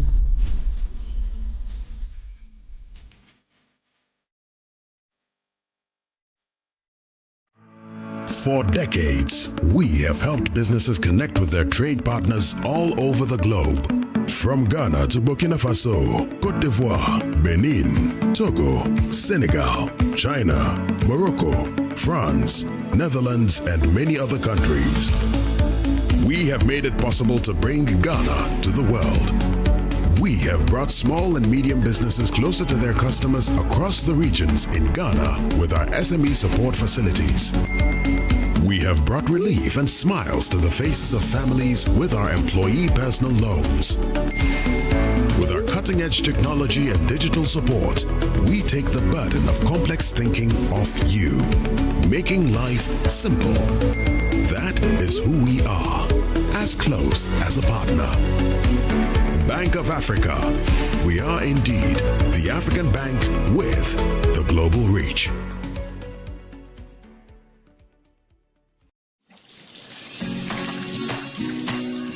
Mommy, good morning. Good morning, my son. How are you? I'm fine, thank you, Mom. How about you? I'm fine. Joe, I just saw your mom doing her usual morning routine. Like, it was just 2 weeks she underwent a major colon surgery. Bro, see, my mom is doing perfectly fine, and we're all excited about it. It was minimally invasive surgery, and the recovery has been very fast. Minimally? Hey! No, wait. What do you mean by that? So they offered my mom a laparoscopic colon surgery. Laparoscopic colon surgery, which we accepted. It turned out it was equally safe with a very fast recovery time, and the cost involved too was very, very reasonable. She was discharged 3 days after the surgery, and you can see her, she's on her feet again. 3 days? Just 3 days, bro. Mean Tuber Hospital, first Ghana colorectal center, aim to serve a peculiar health need.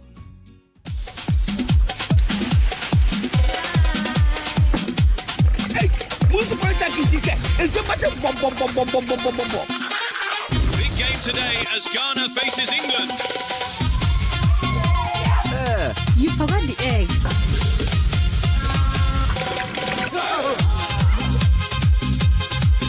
And the whole nation is ready. Shot on target. Oh, what a save! Benjamin Asari flying for Ghana.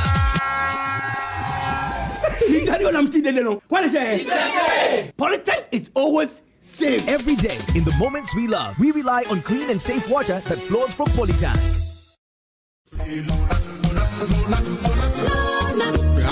Malaria's remedy is Lonat. Therefore, we're gonna use Lonat to recover. You have malaria? Yes, please. Are you shivering? Yes, yes. You got chills? Yes, take Lonat. Lonat. First day, Lonat. Take Lonat. Lonat. Second day, Lonat. Take Lonat. Lonat. Third day, Lonat. Take Lonat. That's all. Lonat scatter malaria. Lonat scatter malaria. This advert is FDA approved. So this strategy will lead. Oh no, not again. Sir, relax. The generator will come on now. The generator is not working. Why stress yourself when the experts are just one tap away? Introducing Left Power, the smart emergency support app from Left Signature Limited. With Left Power, certified engineers respond fast, anytime, anywhere. No delays, no stories. Hello, sir. This is Left Signature Limited. The request has been received and our engineers are already on their way. Please relax. We've got you covered. This is professional. Every Left expert is certified, verified, and can be tracked in real time. Oh, you'll know they're coming before they even arrive. From electrical engineering and solar power systems to data center management, cloud services, smart automation, and software development, Left Signature delivers excellence, fast, reliable, and professional. Left Power. Your solution is just one tap away. Available on Play Store and App Store.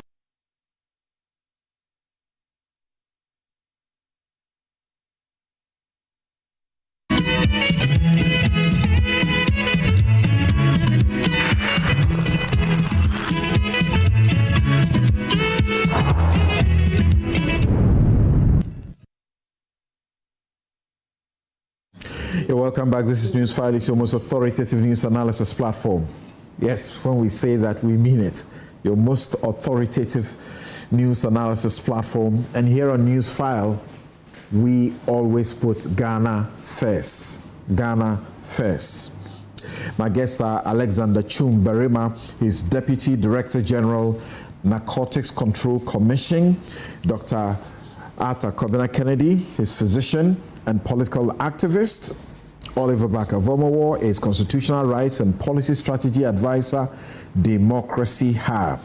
He's a guy who innovates the law in a way you just love it, for public interest litigation particularly. John Darko is Member of Parliament for Swami. So, as you know, Justice Torkonoo, when her issues came up in 2025, went to the African ECOWAS Community Court to make complaints about human rights abuses.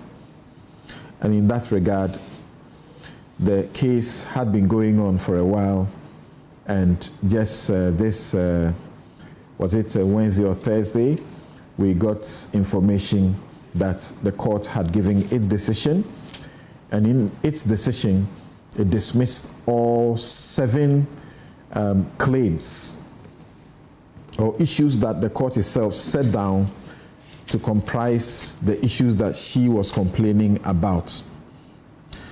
So, is that the end of the road for her?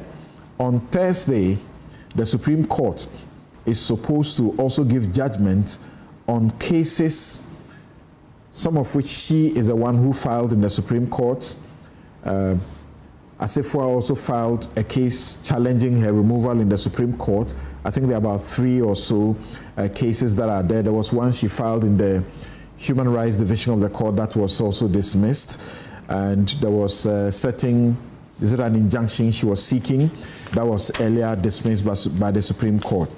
So we're asking, is it the end of the road for her as far as seeking to litigate this matter is concerned?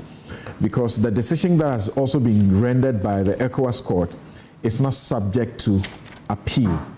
So how do we go about this? So let's begin with John Darko. Your party has been very unhappy about what has gone on, and you also said that this was political witch hunt. Some of these claims were made in the ECOWAS court, and not a single one of them survived. What do you say? No, you're wrong. The question on political witch hunt was not a subject of litigation at the ECOWAS court. At the ECOWAS court, it was basically about the process leading to her removal. Okay? So let's get things straight, Samson. At the ECOWAS court, she was about the abuse of her rights. First of all, right to information. She needed the processes. She wanted to see the processes. She believed also that her right to work had been abused by reason of the decision of the committee. She also believed that her right to privacy had been violated by reason of the unwarranted searches that happened during her visit to the Addo Lodge. She had made these claims about human rights abuses during the proceedings. That is what was taken to court. It had nothing to do with the political witch hunt. As for political witch hunt, it is still there. We believe that... Do you know what she said about Musa Dankwa? And Musa Dankwa's those were not subjects of the litigation. I have read the entire judgment. Musa Dankwa didn't come up. Oh, Musa Dankwa came up. No, I mean... Let's talk about Musa Dankwa, who is connected to the NDC. The pool. Doing poll. Yes. That suggested that she was most unpopular. Yes. Chief Justice. Yes. That's a political question, no, isn't it? No. See, the real issue, the real politics for us was, first of all, the decision by the NDC, then in opposition, at all costs, in their view, to reset the judiciary, by which they mean the removal of the CJ.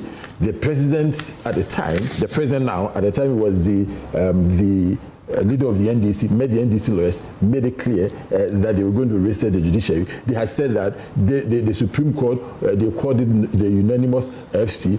They had branded the CJ, okay? They used to call her what? The NPP Women's Organizer. Sidin Ketia had mentioned their forerunner, okay? The NDC's forerunner, had mentioned that he is going to ensure that the woman is removed because the woman was not fit for purpose, and that the CJ.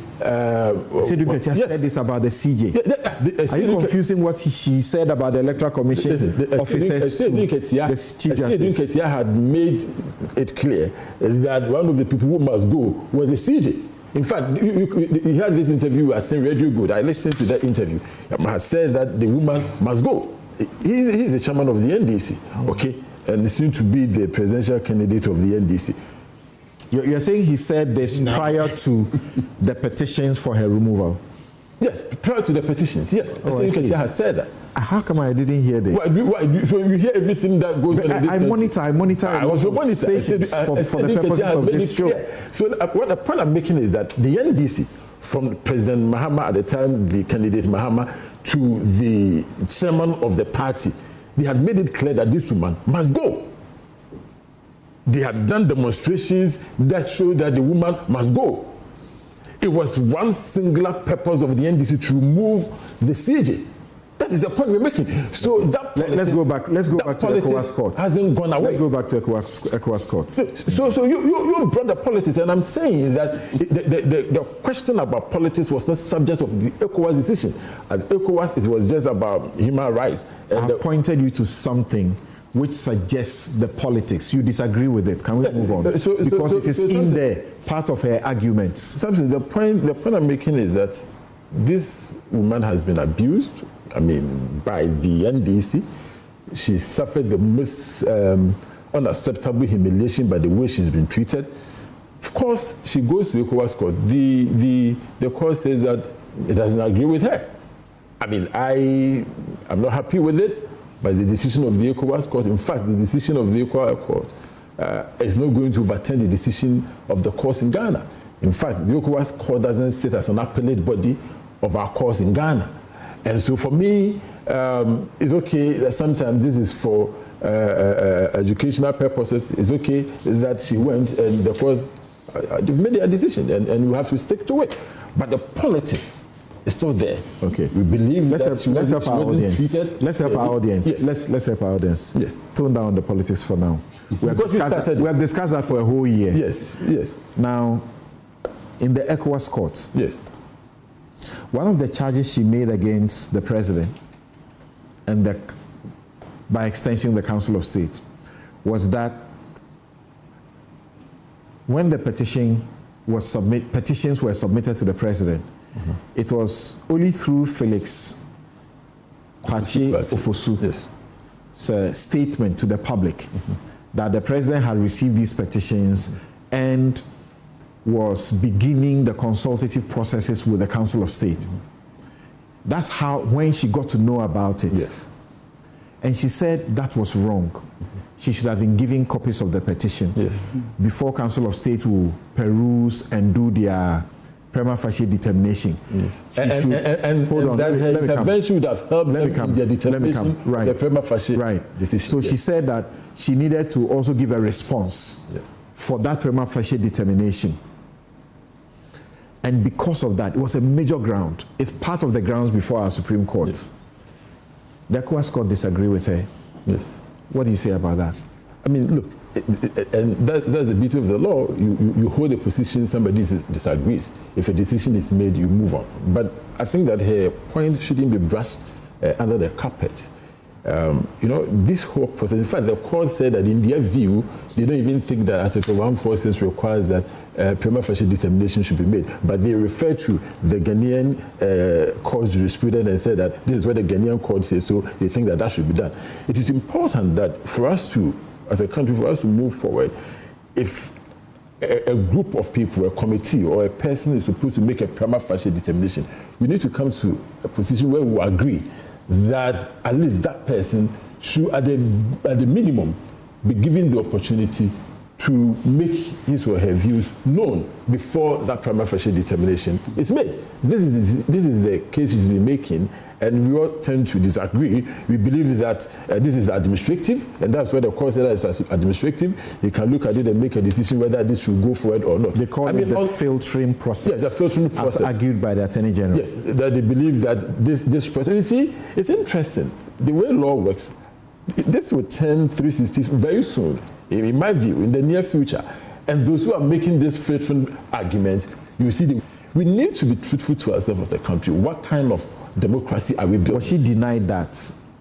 Obviously, she was denied that because she wasn't given the opportunity to at least make her input into the document that was sent to the to Council of State for that prima facie. That's what the court said. That is no, but in fact, it did not happen. So that's the fact. But what the court is saying is that her inability to present her view doesn't stop the committee from doing this work or the Council of State from doing this work, and that the prima facie determination was fair. They said that the point where she needed to participate was at the committee level. Was at the committee level, and that she was allowed to bring it. Okay, which is fine. But I'm nonetheless, hold on. Let me read a portion of the judgment to you. No, but if we, let me just make this point. No, wait. We can do it in context. It's important. Yes. It might even help you so that you don't know if you are veering off the facts. So no, of course I have the facts. I've read. Okay, I've read. So paragraph 80. Yes. Paragraph 80. Yes.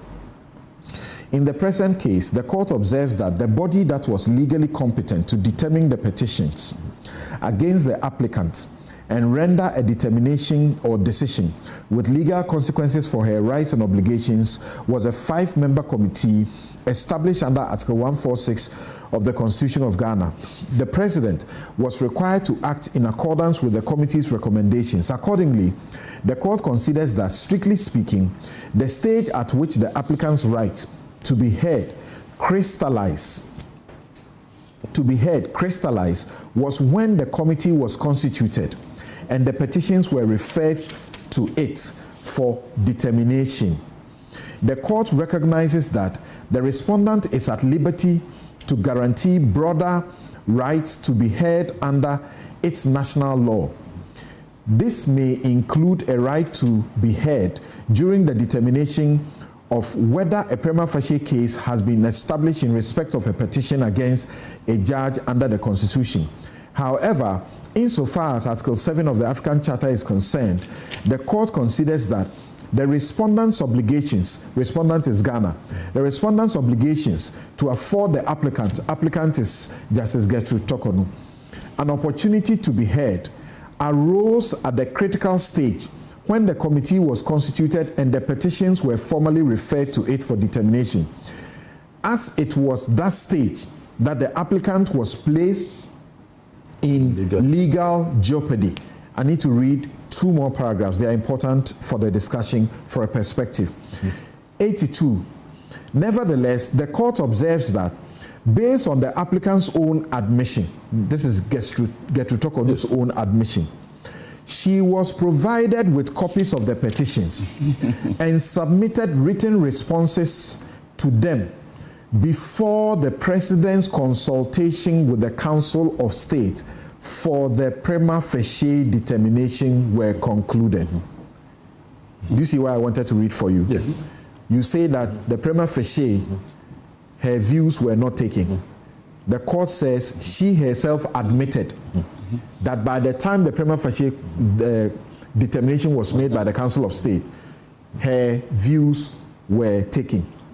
So, I'm just reading, let me finish it up. Yes. Before the President's consultation with the Council of State and the prima facie determination were concluded. Thus, even if Gertrude Torkonoo were entitled under Article 7.1 of the African Charter to be heard during the prima facie stage, which serves merely as a filtering mechanism and not as the actual hearing of the petitions, the court considers that the respondent, that is Ghana, fulfilled this obligation by affording Gertrude Torkonoo an opportunity to submit written responses to the petitions. Accordingly, the court finds that Ghana did not violate Gertrude Torkonoo's right to be heard during the President consultation with the Council of State and his determination of whether a prima facie case existed in respect of the petitions against the applicant.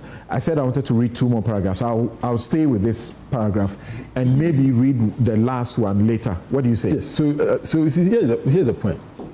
She had gone to court saying that on the question of determining whether or not there's a case against her, she needed to make an input. Okay, this is what she went to court with. And she said that she wasn't afforded the opportunity. Now, in this case, the court is saying that she has sent written responses to the president. Her case is that it is the Council of State that is making that determination.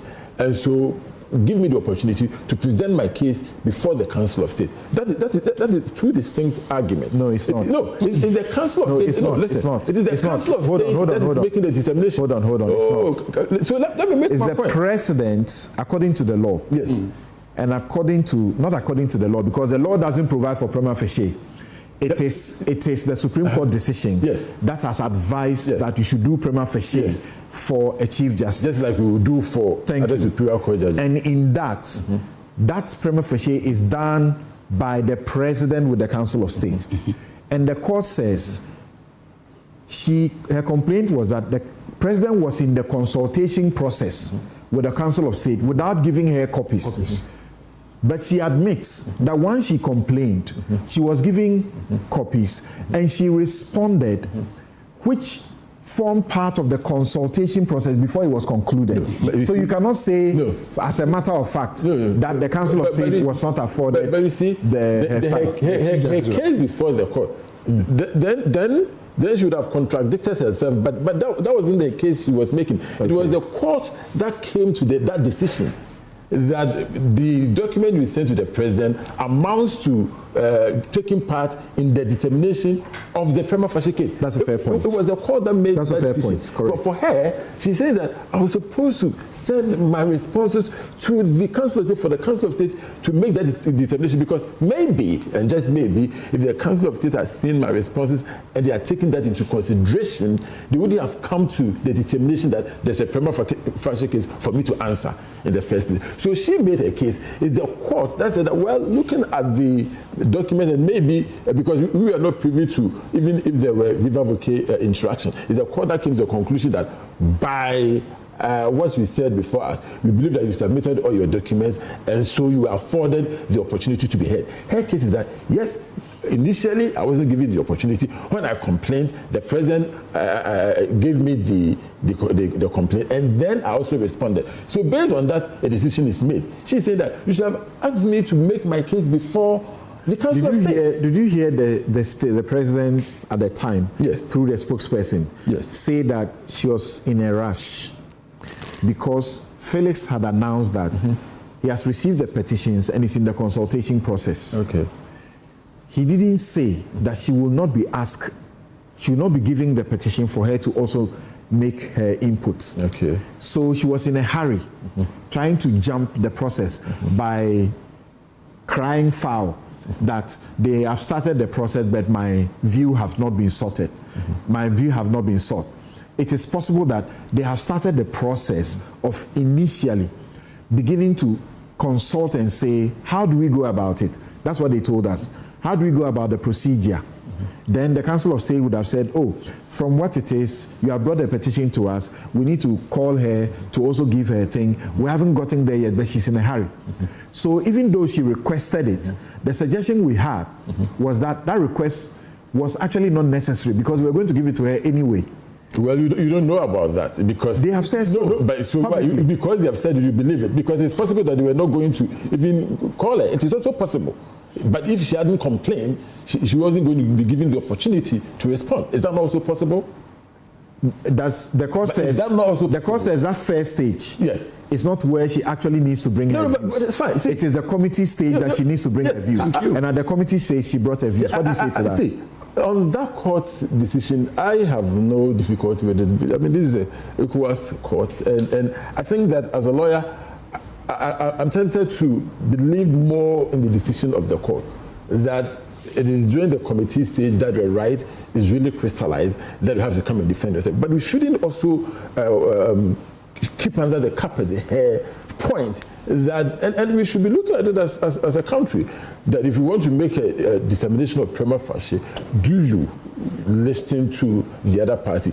Do you think that it would be okay to hear the view of this person before you make a determination whether or not she should even go and get a lawyer to defend herself in the first place? Because it is possible that in making the determination, if you take a person's view into consideration, you may decide otherwise. Okay, so now let's move on. That's something we should be looking at. Yes. It's obvious you have read the judgment in full. Now, having read the judgment in full, each of her claims were roundly dismissed. Yes. So, what does that say about her case to you? Well, so like I said, her case, all of them were about human rights. Remember, this is a human rights court. And so all the issues were about human rights, like I said, right to information, right to work, you know, all these human rights provisions. So that is something the court has decided on. But for me, this case, like I said earlier on, began as a legal case, but for me, it was always political, because it was a decision of the NDC, then in opposition, to make sure that this person, they should move. And they stuck to the plan, and they did it according to their plan. It had always been the decision of the president to move. If any analyst said that the ECOWAS court has vindicated Ghana's position, because the executive's position is Ghana's position, yes, what will you say? See, legally, as a lawyer, you are bound by such decisions. I mean, if you may call it that way. But the politics still remains, and that is what we shouldn't forget. When it comes to the human rights provision, it's been roundly rejected, like we said. You can't say that the ECOWAS court has vindicated Ghana's position. But she complained about procedure. Yes. They clearly indicated that they don't see what's wrong was done with procedural matters.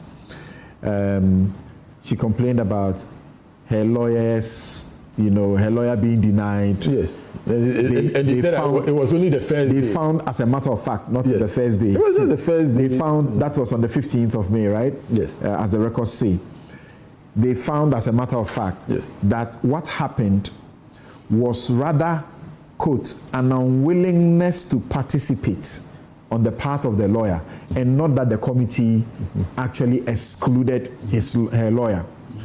On the matter of which procedure to adopt and the rest of that, they said, well, the rules adopted are matters of domestic law, and not the African Charter. Yes. On the matters of bias and conflicts with Justice Lesiedu, Adibo, and Puaman, that one too, they say that she failed to prove that they had done anything in conflict or put them in a biased situation against, among other things. Yes. I'm saying, you go to court, you've got to prove your case. She didn't prove her case, like the court is saying. I mean, this is not a court decision that you can even appeal. So we are stuck with it. And the point is that the former Chief Justice has forced this through. I like her courage. I love what she's done. She's tested our laws. And that is what every citizen should do. If you feel that your rights have been abused, you go through the processes, whether internal or international, whichever you choose. She's done her bit, and I believe that she's done a good man's job. Her name will remain in our history, one of the strongest women ever presided over our court. And what happened to her? My question is that does this decision by this NDC government, does this decision not take away? Does this decision not take away any, criticisms of the MPP that the decision, the processes were flawed, all of that, including the Bar Association? Remember, they raised issues about all of these things. Does it not take away all those points that were raised, that they were unfounded? No, but you see, when somebody is set out to destroy you, as the NDC set out to destroy this woman, you will find every means to, as it were, justify it. Look, and I'm happy sometimes we have this kind of discussion, because when the tables turn and something of the sort happens, and I hope it doesn't. I've always maintained that I hope this never happens to any Chief Justice or any appointee. And the tables turn, we want to see how people will react. In my view, the woman has fought a good battle. I think that she's come to the end of the road.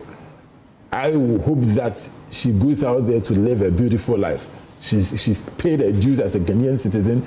She's done a human's job.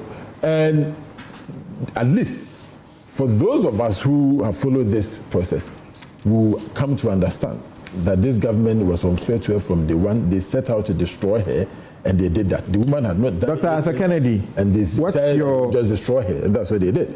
Dr. Arthur Kennedy, what's your review of this situation? I know that you need to catch a flight to watch the Black Stars. Let's hear you. Hello, Doc. Oh, he's already left us. Hello, Doc. Okay, we don't have Doc there, but we know Doc's condition. I think I should have gone to him first to speak, and then he could leave because he's going to do a good job to support the Black Stars. We are all hoping and praying that they will come out and skate today. But we've qualified already. Yes, but it's important. By the mathematics. Yes. Okay, Chum. All right, so Samson, when my brother starts incorporating politics into this, because it has always been politics. This has always been politics. It has nothing. Go ahead. It has always been political. All right, thank you. All right, so then let me continue. I was here when you were talking. I beg you. When we continue to do this, then it brings us back to ask also other questions. The only distinction to whatever I'm going to raise is that that person wasn't a CJ. But let's not forget that person was an Article 71 office holder, just as Madam Torkonoo. These opportunities that Madam Torkonoo had, first question, did that person also get the same opportunities? We don't know which person. Who are you? Charlotte Osei. Which opportunity did she not get? Oh, she was also given the petition to respond to. Of course. Before time and everything. Of course. And then all that one is the CJ that does the process. And the CJ is bound by the law. I know. The law requires the CJ to get to these people. Of course, the prima facie determination. CJs are not bound. And some CJs' view is that I don't need your views before I make a exactly my point. Okay, sorry about that. Exactly my point. Sorry about that. So that wasn't the case. But you see, in her case, as she has already noted in her own admission, she was given the opportunity. But now, you know what she's arguing on? Timing. Yes, I had it, but what time did you give it to me? You should have given it to me yesterday. Why did you give it to me this morning? But then, in the nutshell, the point is that you were given enough days, 10 good days, study it, come out with your view. Even before the president who gave you the thing will even see or hear your response, it was already in the media. So you are arguing that philosopher Sukwuachi is the one who made pronouncement of something, and that got you noticed that, oh, something is about to happen or somebody has made a petition against you. So in the likewise manner, you did the same thing. That even before His Excellency the President will see any response that you intend to give to him, yours was also in the social media or in the media or in the public domain before the president will have access to it. So the question is that if you wanted equity, did you do equity? You are the same person complaining that somebody wasn't fair to you, somebody didn't give you, or you didn't even have it on time, or through the right medium. But when it was time for you to do same, you failed. Now to your issues before the ECOWAS court. You argue that you were even subjected to search. Something. Even when we are entering the court, we go through security checks, don't we? Since when did this become wrong? That you are entering a premises and you are being checked to notice that you have something on you or nothing. I've seen President Mills of blessed memory. I was standing there when President Mills was traveling his last trip abroad. When he stretched his arms like this for an aviation security officer to search him before he would exit the old VVIP lounge at Terminal 2. What is wrong with that? If you have nothing to hide, why are you afraid of checks? Then the issue of you not getting fair hearing. Anytime anybody raises this point, which is a legal point, the answer is it yes or no? If the answer means no, then means that we have attacked or we have defeated the rules of or the Outram Party, because there's no way a decision should be made against you without hearing you. It's wrong. So the question is, were you heard? The answer is yes, you were heard. At the committee level, your own colleagues, 2 of your colleagues, whom you were leading some few days before your exit, were those chairing or leading the team. Every other member or person who was on the committee were persons that the president nominated or appointed to be based on what this same Article 1466 and co mentions. So, which of them was there that was not fit and proper to be there? I wish that you make this point and then name. You are citing your colleagues to be that they were biased. These are statements that you can't just make them merely. You have to prove it. You are a lawyer, you are a judge. You know that I can't just come and stand before you or in your court and cite that, madam, you are being biased without proving or making solid, giving out solid evidence to prove that point that indeed you have been biased on A, B, C, D. So where you make such points, it must come with evidence, because that is the rule of the game. At the ECOWAS court, you are citing politics. For them, we don't know them to be NDC, we don't know them to be MPP.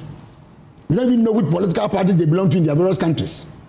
They sat on your matter as an independent arbiter. They looked through all your cases that you have raised, about 7 or so of them, and disagreed with you on every single case that you are raising. Why? Because you have no case.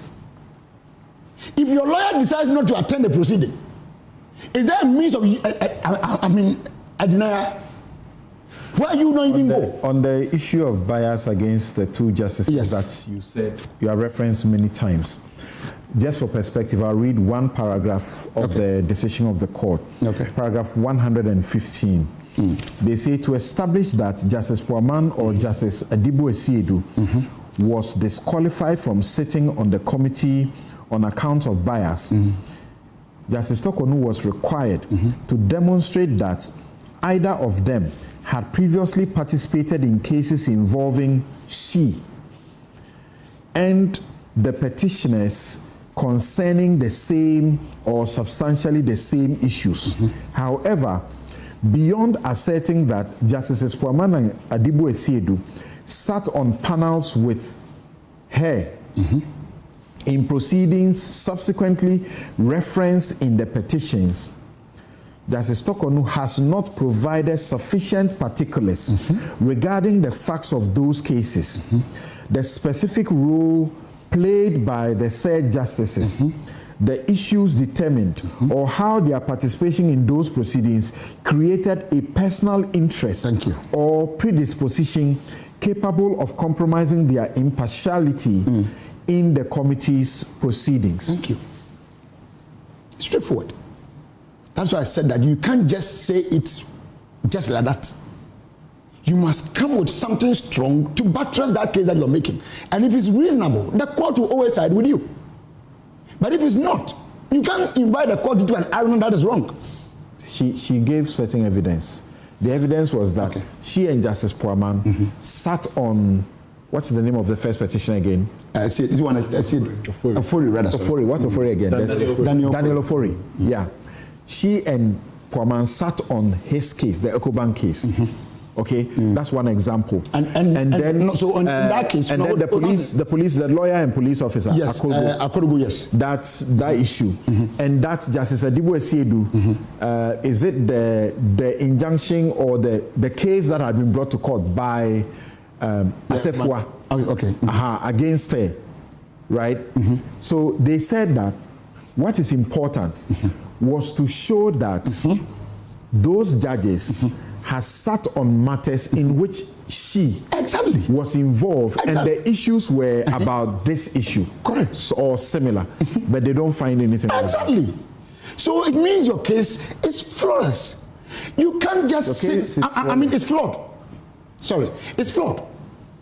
You can't just make such a point without buttressing it with a solid or serious, evidence.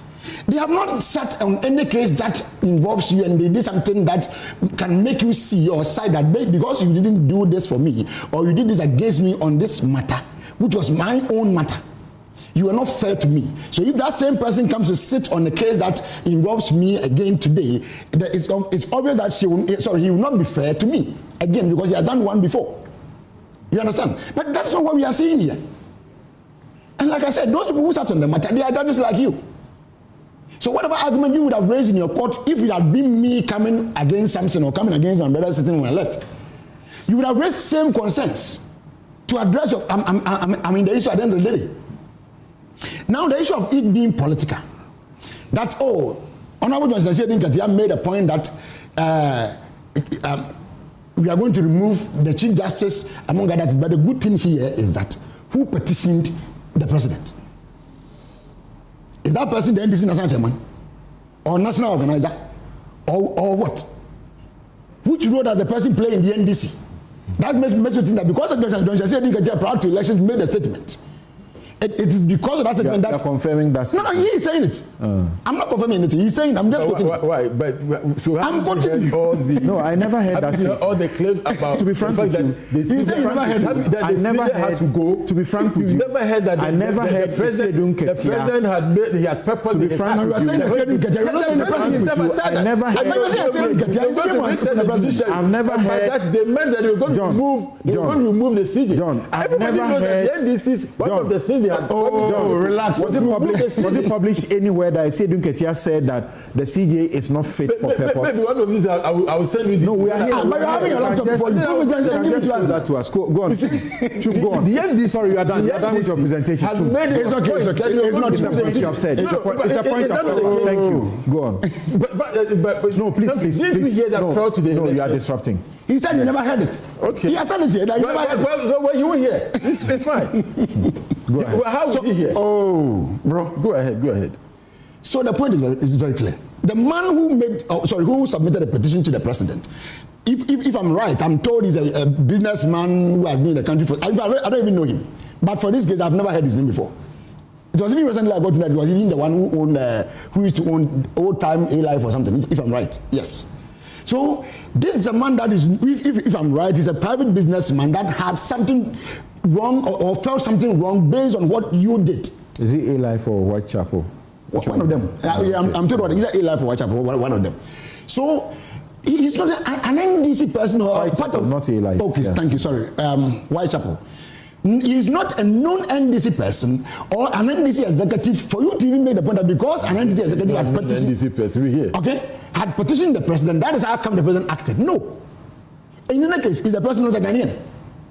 Is the law not allowing Ghanaians to bring their cries to the president if there's such a claim to make? Okay. Okay, so let's not be doing this because you see, if you sit here today and tell us that you are praying that this thing doesn't repeat itself, when you were removing something to say. Should I also go and make the same argument that Canada or Japan, which we have just discussed a few minutes ago, also said that you're also going to remove him? That was why you removed him. But meanwhile, the petition didn't come from Canada at Japan. Chum, you must also admit that in the ECOWAS Court's decision, there are a number of the substantive claims that they dismiss, not because they have heard them on the merits. Okay, it's a procedural matter. That, for example, you want us to interpret your laws, your constitution. We don't have that power. We don't do that. Wait. Okay. For example, you want us to perform an appellate court's work, like review the work of the committee to come to a conclusion that the committee did something wrong about the complaints about the payments that she had for her travel and all of that. You must also know that the court said that they cannot investigate those matters because they are not an appeal court of national courts. So on those matters, they didn't go into the merit. In any case, they suggested that she also didn't present the decision to them. Because as she said, the committee, as she has said, the committee had not made the decision available to her. And yet she was complaining that they did something wrong against her. And yet she didn't also present that document for them to review. In any case, their job is not to review the decisions of national court. So on those issues, can't you agree that there are aspects that the ECOWAS Court didn't actually have to look into the merits to make a decision? So those are substantive. No. Something, no. A very big no. Madam is not just an ordinary person. She is a lawyer and a judge. And knows very well that the ECOWAS court is not an appellate court. She knows. So why was she inviting them into that arena? Again, she knows very well that... She wasn't the lawyer. Oh. But is she not a legal practitioner? Is she not a lawyer? By profession, is she not a lawyer? Because the lawyers were two Nigerians. Oh, no, I mean, I don't mean in that court, but in her capacity, whether in that place or whatever, she's a lawyer. By profession, she's a lawyer. She knew, or she knows very well that this court that she went to is not an appellate court. And that they can't do anything that is supposed to be in the jurisdiction of an appellate court. She knows that. Secondly, she also knows that to interpret a law is not in their jurisdiction. So why was she inviting or asking them to do it in the first place? You are lost. You are lost. If you want to make yourself. Oh, which one's happy? I mean, you are a lawyer myself. You know this. This is we are all saying here. We are all lawyers. You know very well that what I'm saying here. I'm not going. I mean, out of context. Okay, it is true. Let me bring Oliver on here. So before I bring Oliver on this matter, let me read one paragraph. Paragraph 122. Okay. They said, indeed, overall, it has neither been alleged nor established by Justice Torkonoo that the ex parte Ayamga Akolgo case, that's the police officer who alleged that the Chief Justice had dealt with her wrongly in a certain way. It has never been alleged, established. It has neither been alleged nor established by the applicant that the ex parte Ayamga Akolgo case or any other cases in which Justices Puamang and Adibou-Asiedu participated concern the removal of the applicant from office for any alleged misconduct or incompetence. Accordingly, it would be far-fetched to suggest that the chairman of the committee, Justice Puamang, or Justice Adibou-Asiedu lacked impartiality or was biased merely because either of them had previously participated as a judge in cases involving some of the petitioners with different issues and was subsequently appointed to consider petitions seeking the removal of the applicant as Chief Justice. The court therefore finds this ground to be without merit and accordingly dismisses it. Oliver. Thank you, Samson. First, I must say that Femi Falana, who represented the Chief Justice, frequently visits the ECOWAS courts. Is well known. I have enormous respect for him in terms of what he has done in upholding the right to information, protecting journalists, so he's a person I call great respect to. There are a number of things which I think I've come to understand in matters like this, that the law and the politics run perhaps in parallel channels, and that we can't, even as we're trying to set out the facts as accurately as we can, that people are going to do the politics. Now, I believed in all of these things, and to say that people are going to do the politics is not to say that I have a pejorative view of the politics, because I said from the beginning that I think that one of the master classes the Chief Justice then did was that press conference she gave, because in a way she removed the question from the arena of just pure law and politicized it in a way in which people are going to continue to have lingering doubts as to the fairness of a removal. That's a tactic that is available to everybody to be able to think through. And as lawyers, we are narrow sometimes in juridifying issues and forget that the broader society does not already view every issue through those lenses. That said, that should also have informed the strategy into going to the ECOWAS court and seeking what you're looking for. The strongest claim, I think, and even when you look at, because I was on when the court was going on, and in terms of the court's analysis and how it was proceeding, I thought that if the issue was framed narrowly around the right to information, perhaps they could have done a bit more with it. But the court even essentially agreed with her, except that they had failed to request for a copy of the full decision and everything from the proceedings before going to court on this matter. And so even though the court recognized that she's entitled to every information around this, found that she had failed to request for it, and for which reason you can say that the claim is premature in some regard. No, but it is important. No, failed to request the full decision. Yes, the full decision. You know, that one came later in, is it November, September? Yes. So she had to amend the original claims. Yes. Or rates, so to speak. Absolutely. And then added these things on. Yes. All right. Absolutely. Okay, go on. Now, for even yourself and me, who have been interested in questions around Article 146 process, I think it's a huge win for us. Because the questions of disclosure around the proceedings after the event, it's something I think it's in the public interest for persons to be able to peruse and have conversation for us. So I think it's a big win in that regard.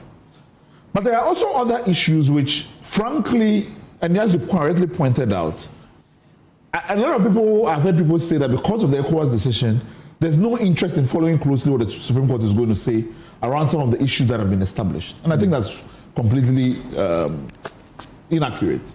Because some of the things that she says, for instance, which have a lot of factual bearing as to whether or not the key officers of the committee swore the requisite constitutional oath. It's a matter which doesn't go to rights, and for which reason the ECOWAS court cannot look into. But they go into procedural substance which our Supreme Court can be inclined to uphold if those are proven. So it is not a far-gone conclusion that the court will necessarily conclude that the procedure for a removal was sacrosanct. And so there's a lot of procedural elements that she teases out that we are all waiting to see how the court proceeds with it. And also the ECOWAS court could not look into the question about, first of all, the ECOWAS court could not overturn the prima facie determination. Something that the domestic court can do and say there was not sufficient basis for you to make that prima facie determination in the first place. It cannot go to the ECOWAS court. And I remember also this question about the participation of her lawyers in the proceeding, because I was in the procedural hearing stage. And when the lawyer said that he was not technically representing and could not bind the Chief Justice in connection with that, my first worry then to the committee which I pointed out was, I am worried as to whether his continuous presence then pierces the confidentiality, the in-camera nature of the proceedings. Because then we have then before the committee somebody who was not representing the respondent and had no basis of being in the proceedings itself. This was not, issues that were canvassed in ECOWAS and could not have been canvassed there. But this is a matter which the domestic court can look and says, in-camera proceedings means in-camera. And I think you breach the in-camera rules by allowing a person who is not connected to the proceedings to be present, doesn't invalidate the entire process, or they're going to say substantially it doesn't, and those questions. Those are questions that can be looked into more broadly in respect of this. On the questions of how to frame her claims before ECOWAS, like for instance, the question of her removal, she was forced to go under the right to work in the questions of suspension, which the jurisprudence doesn't necessarily work. And I don't think if she was arguing it in the context of Ghana, she would have argued it in the context of a right to work claim. So the forum where you go to, how you're able to frame the case, all determine as questions of your chances of success more generally. The last point I would make also is connection with the fact that the petitions against her in connection with the Kolgo one and then the Shining Stars one were not determined. In the ECOWAS court, this was framed as making unlawful the prior finding for her removal. I would have thought that a different way to frame this issue was that because a prima facie case was determined against me, the only process by which I can clear my name in connection with that was if the committee hears them fully. It has no bearing on whether or not my prior removal is correct or not, but I have a chance to be able to clear my name because the prima facie case stands without challenge, and there's no other forum for me to do that. So if perhaps that had been framed differently, maybe they would have then said that maybe they should have looked into it to give her the opportunity to clear her name in connection with those.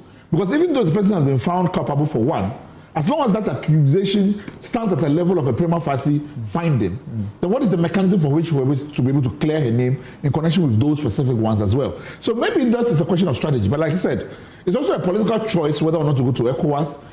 And if she had gone only on the right to information on only that ground, and ECOWAS had found for her, for instance, we would have been having a general conversation which would outstrip the size of the real ECOWAS decision and say that this is proof that, things were done procedurally wrong against us. And I think in this case, the game was played and again, they didn't really, help her in the final analysis. Do you know why I pause? To be frank with you, there are things that Oliver does that surprises me. You know that he was involved in this case. Okay. here in Ghana for some of the petitioners or one of the petitioners against the former Chief Justice. And you are listening to him and he's professional. And actually giving the former Chief Justice the benefit of the doubt and projecting that some of the issues she raised at the ECOWAS court, they may properly, if found, could be found in her favor here in Ghana. Of course, instead of that place. And that even over there, from the way she sees the way they frame the case, some of them, if they had phrased it differently, she may have gotten them. All right, so the question I was going to ask you, you literally have taken away from me. But I must ask, on Thursday, if the Supreme Court of Ghana proceeded to determine the cases that are pending in respect of Torkonoo's removal, would they take solace from the ECOWAS courts? I think you are going to find some clashes between some of the things the ECOWAS court finds and the court finds. And for instance, on the question of the prima facie, for instance, I have disagreed with our Supreme Court's position that it requires some form of a hearing, because I feel like it puts a greater burden on the public in being able to cross that threshold. And the ECOWAS court seems to agree that a prima facie determination is just a filtering mechanism. And that's, for me, I think it's proper for holding office holders accountable. And I saw you wrote extensively. I've written extensively on this question as well. So, but I think the Supreme Court is fairly set in its views regarding, the prima facie and people getting hearing. What has not been determined as to whether the prima facie case is self-challengeable. Is it a political decision when the Council of State has made it, and for which reason it is not reviewable by a court? So when you see the ECOWAS court says that the decision is only deliberative and administrative, it's not judicial or quasi-judicial. So when the court is looking at that, it's only a filtering mechanism. It's a filtering mechanism. Whether or not you can challenge the prima facie determination is a question which has remained unanswered. Right. It's an administrative decision. Right. Administrative decisions are subject to the review of the court. So the question then becomes: they say that the place where her rights are in jeopardy is the committee hearing and not the prima facie determination. But I made this point because of the fact that we are talking about administrative decisions. Administrative decisions are not sacrosanct. They are subject to judicial review. But you see, the scope of review of administrative decisions is narrower than if you are challenging them on the merits. So you can't challenge it on the merit, but you can only review as to whether or not the Wednesday rules apply, whether there's legality and reasonable. So the scope is different, whether or not you're seeking a judicial review of that. And so we say, for instance, that somebody who should not have been a member of the Council of State was there when the decision was made. Those makes it narrower. But as to whether or not the substantive findings should be analyzed as if it was a judicial review, this takes a different approach in terms of that. So that's kind of... In fact, if you read some judges and some jurisprudence, they will say that prima facie, actually the determiner doesn't need to put a word on paper. They could simply say, I have looked at the document on the face of it. I say that there's prima facie, period. But the CJ was looking for a reasoned decision, like pages of work.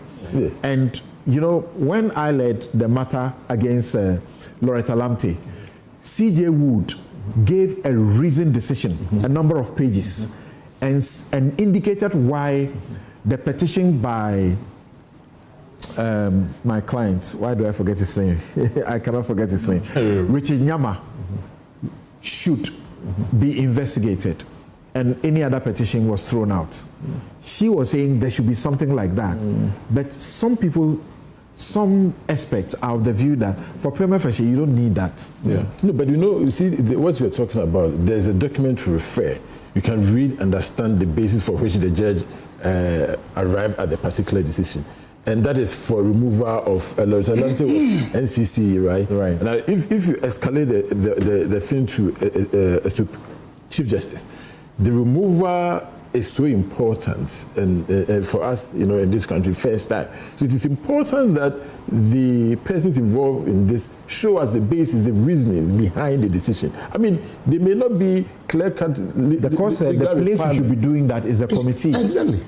where she had the opportunity to cross-examine all the witnesses, and again she raised the issue that the petitioners themselves did not testify and they called witnesses. They also said that one too. Of course. Yes, but you see, on that, I can understand her point, and you should sometimes just stand back and see where she's coming from. These are the people who are making the allegations against me, okay? Why can't they be in the box for me to cross-examine them? Yeah, we understand that you can file a case and somebody will come and give evidence on your behalf. Why didn't you come yourself? You understand? These are real questions that we can ask. Okay, so on that note, I wanted to read a few messages, then we take a break. But I think I should take the break and return. When we return, we are still staying in the court. So it means that this week is going to be interesting. You've seen the application the CJ has filed, former CJ has filed, asking that certain things she was not. Yes, they should wait. It's been withdrawn? I saw the Deputy Attorney General put up a statement. Okay. It was withdrawn on Friday. On Friday? Yeah. So we should wait for the judgment on Thursday, as the court has announced.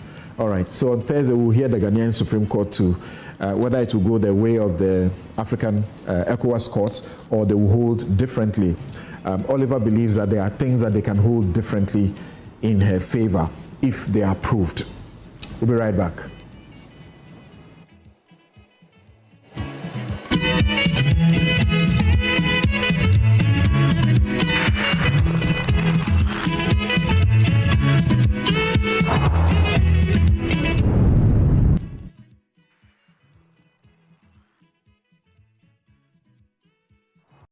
Another week is here on the greatest of all time show. My name is Giovanni Clip, and tonight we're bringing you talent. Contestant number one, let's bring Baby Girl. Let's bring. You did it for you. Cut. Oh, there is a leakage. Where's the plumber? For quality and durability, insist on Syntex pipes. If you want quality, this be where you belong. Strong, tough, and reliable. Your perfect match to your trusted Syntex pipe. Syntex pipe, it dey carry water, no wahala. Syntex pipe, it dey make water dey flow. Syntex, and you're strong, and you're tough. Having gone to Translight Solar, really, it's been one wonderful experience. Since the system was installed in my house, my daytime could be somewhere around 20 cedis. And so I've seen a marked reduction in my bills. And because of that, I'm not paying as much as I used to do when I was relying solely on the national grid. My house has now become the city on the hill. With this current doomsaw, anytime my area is off, my house is well lit. Everything is on point. And I can get as much as 13 to 14 hours with my ACs and everything working perfectly well. So I can say, as for Translight, they are the truth, the way, and the light. You have to speak to Translight today. In fact, speak to them now, right now. Translight Solar. Translight Solar. Number 1 from here, 2 and 3 from here, 5 and 6 from here. For now. Yay.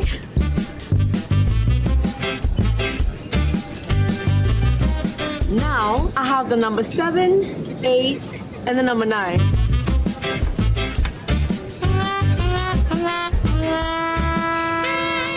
You need number 10. Please, I can't eat anymore. I mean, number 10, liver salt. The effective liver salt for the relief of stomach upset, heartburn, hyperacidity, and indigestion. Would you like to try number 11? What? Number 10 liver salt. Refreshing relief fast. Manufactured and distributed by Ernest Chemists Limited. This advert is FDA approved. Welcome to a place where everyday living is reimagined, where space, movement, and community come together effortlessly. With thoughtfully designed spaces, modern facilities, and everything you need within reach. You don't just live here, you feel safe, comfortable, and at ease. Step inside Eden Heights and discover spaces crafted for comfort, style, and everyday living. And just when it feels right, you will know. Because this isn't just about finding a house, it's about stepping into a better way of living. Eden Heights, the height of modern living. Book a private viewing today.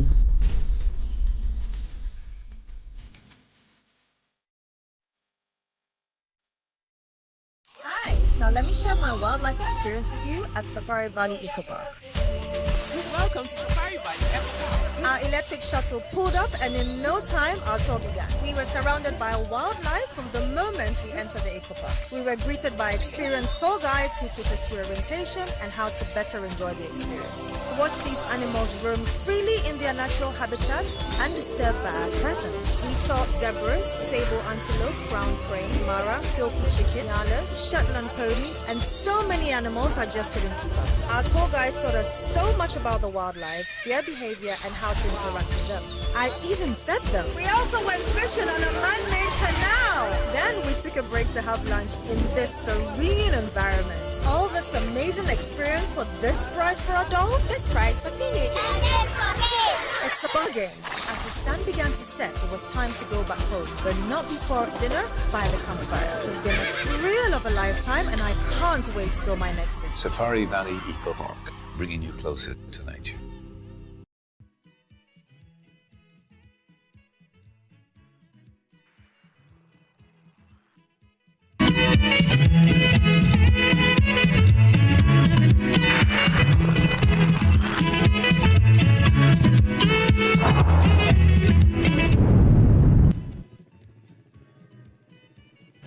You're welcome back. This is Newsfile. It's your most authoritative news analysis platform. And here on Newsfile, we put Ghana first. My guest, Alexander Chum, Berima, Dr. Kennedy has taken leave of us because he has to catch a flight to go support the Black Stars.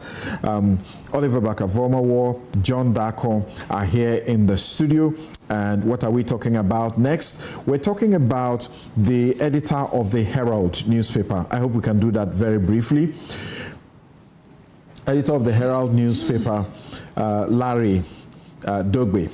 He was convicted of contempt for defying an injunction order by the High Court. And the next day, when he was supposed to be in prison, he got bail pending appeal by ex parte motion. And so we're going to ask a few questions about that. Emmanuel J. Bequin says that in all of this, my concern as an ordinary citizen is that if the once all-powerful head of judiciary is now somewhat crying foul of the same system she superintended over, then where is my hope for true justice in the system as a mere ordinary person? That's a good question, though. You, the ordinary person, where's your hope? Okay, so why is Chum shouting? He should make this point by moderating his voice, and we shall hear him. He shouldn't be shouting. His shouting is oppressive. Listening to him. That's from Ken. Prince Henry in Koforedia says that the fact is Gertrude Torkonoo can go to The Hague, but the law will still be the law. She is her own enemy because she chose politics over the law that was doing the bidding of the MPP instead of the larger Ghanaian bidding. These are allegations, right? These allegations are not proven. Okay, so you said she must dance her own pan logo, and the $10 million she wanted, she didn't get. And you say Nipa a Cobra. Why? If you file a case and you believe that you win, you ask for something. That's what she did. Edubuahin says that no, Johnson Essiedu Nketia did not state that the former Chief Justice was, quote, not fit for purpose, end quote. Instead, he famously used that exact phrase to describe the leadership of the Ghana's Electoral Commission. during a live broadcast on Joy News PM Express. The national chairman of the National Democratic Congress explicitly demanded the removal of the EC chairperson, Jim Mensah, and her deputies, declaring that the commission in its current state, quote, was not fit for purpose due to the electoral mismanagement. While he did not use that specific phrase for the judiciary, Esiedun Ketia has heavily criticized former and suspended heads of the judiciary using different language. Thank you very much. This one says, Musa Abattoir, the constitution is clear and no one is above the law.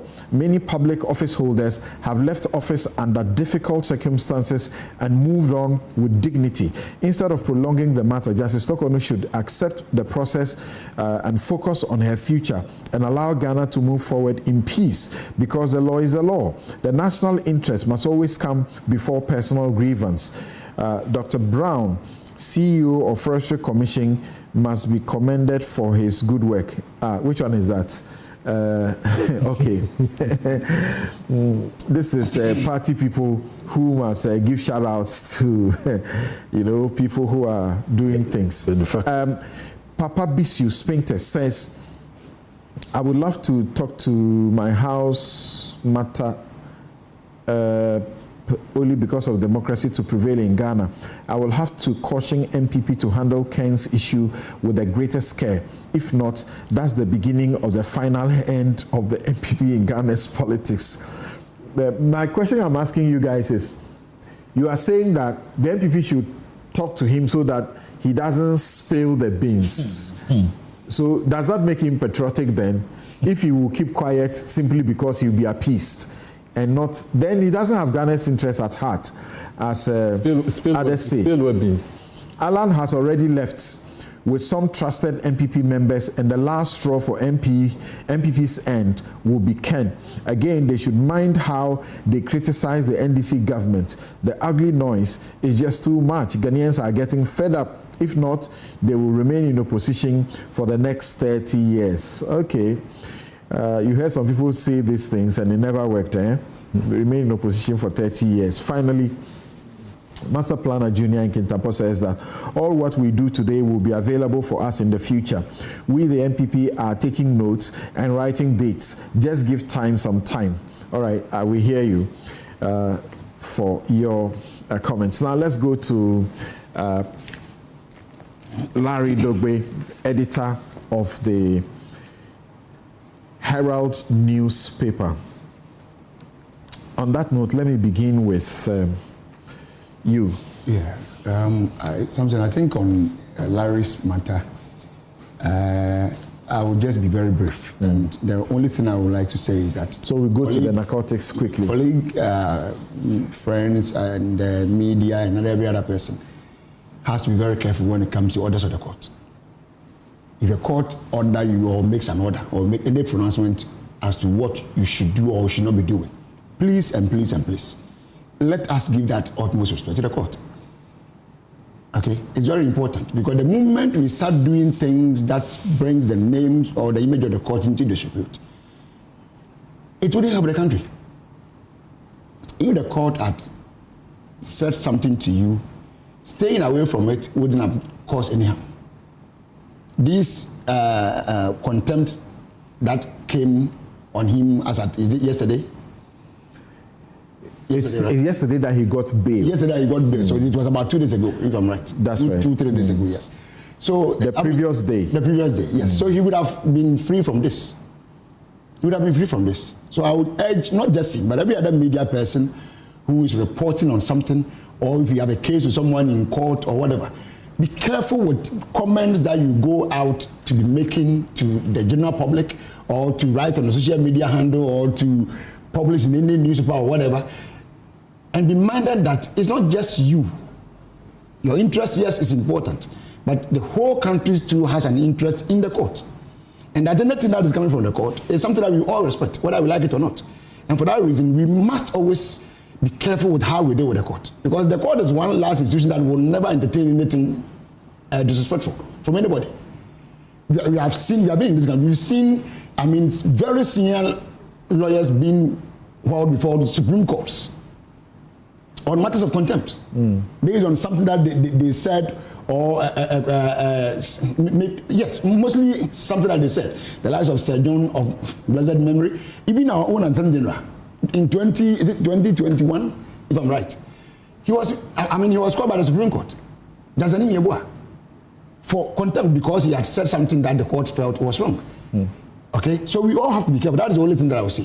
Yes, allow the court to do its own work and not be crossing it with things that will distract the court.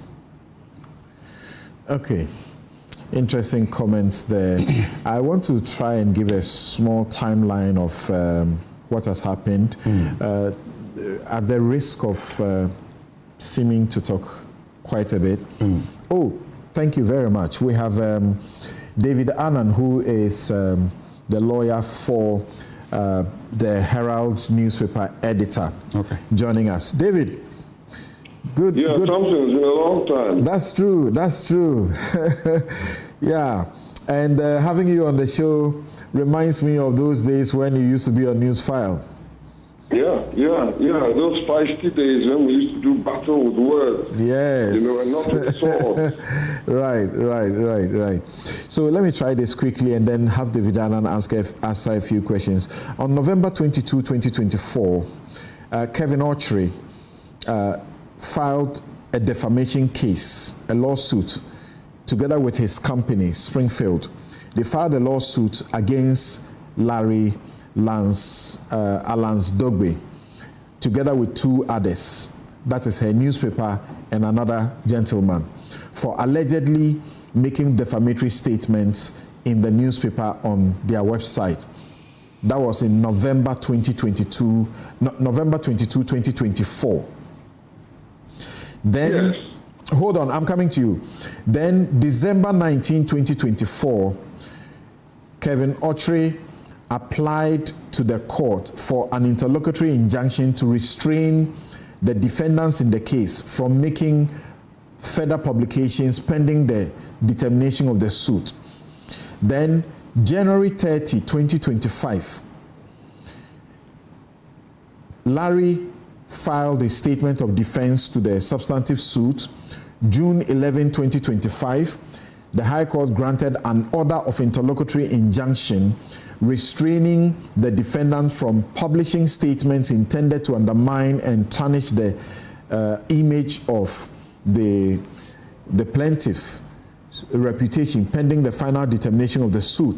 Then June 25, 2025, Larry filed a notice of appeal against the court's injunction ruling.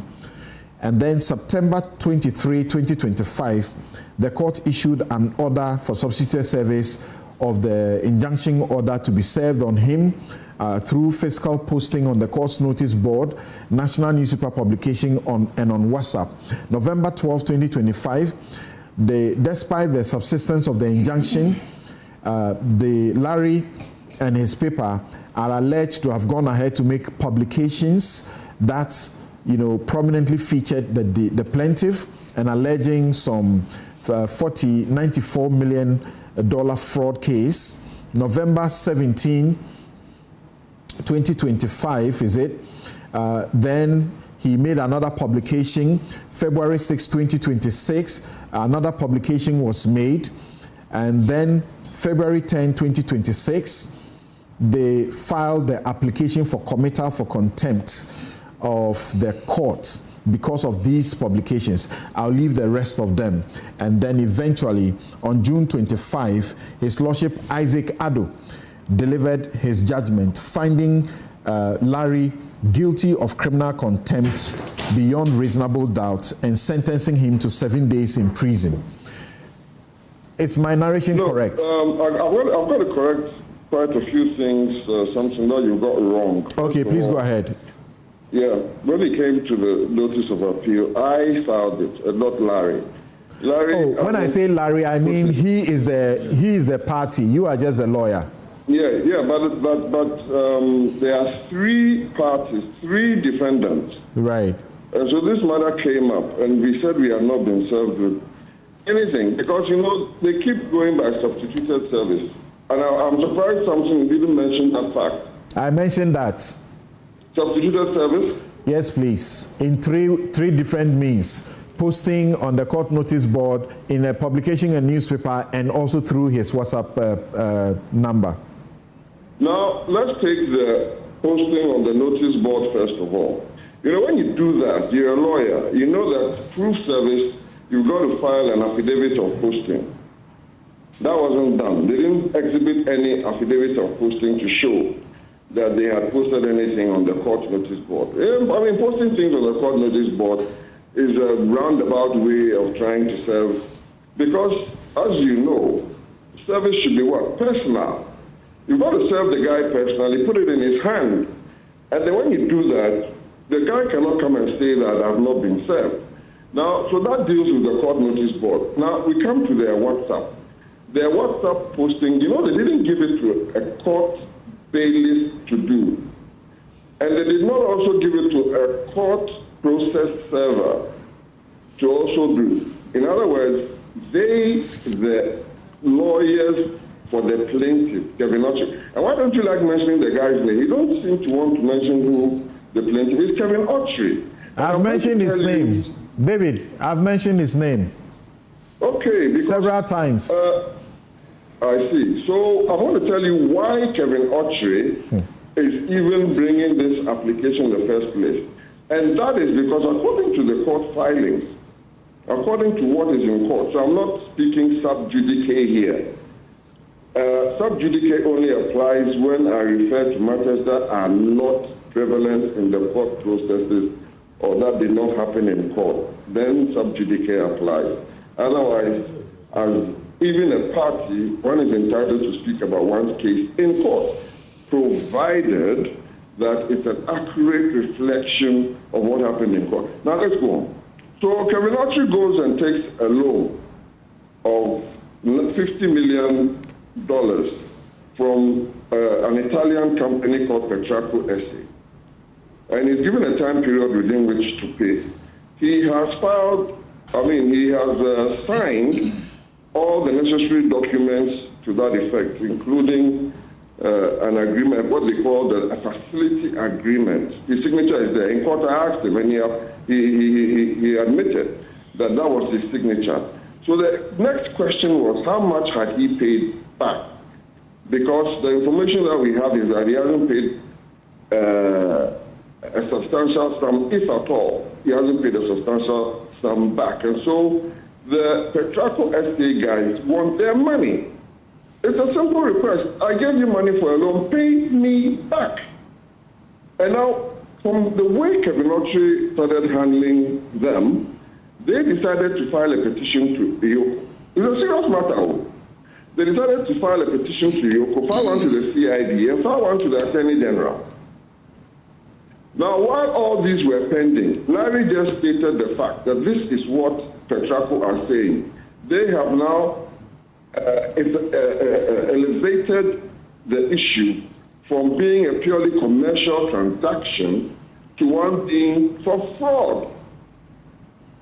Now you ask, why is it that 50 million has become 94 or over $90 million? Now, the interest on the 50, as of the time that we are speaking, has accrued to beyond $63 million. Now, there's a second transaction. Now, apart from them taking the loan from Petraco, the second transaction, which was a company gave them fuel products. And they sold this, that is Kevin Autry and his Springfield partner, they sold these fuel products to Bosch. So there's a separate issue concerning Bosch with Kevin Autry and his group.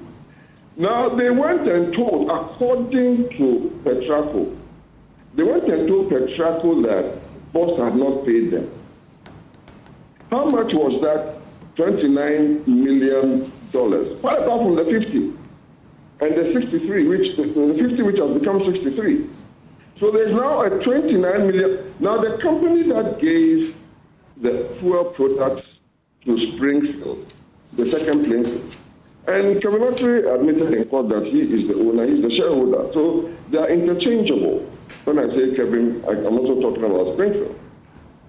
Now, after the company giving the products to Springfield and Springfield selling it to Boston, the company realizing that Springfield was not paying them back sold the rights to that 29 million deal, two product deal, to Petraco. So now Petraco had two transactions with the second plaintiff and Kevin.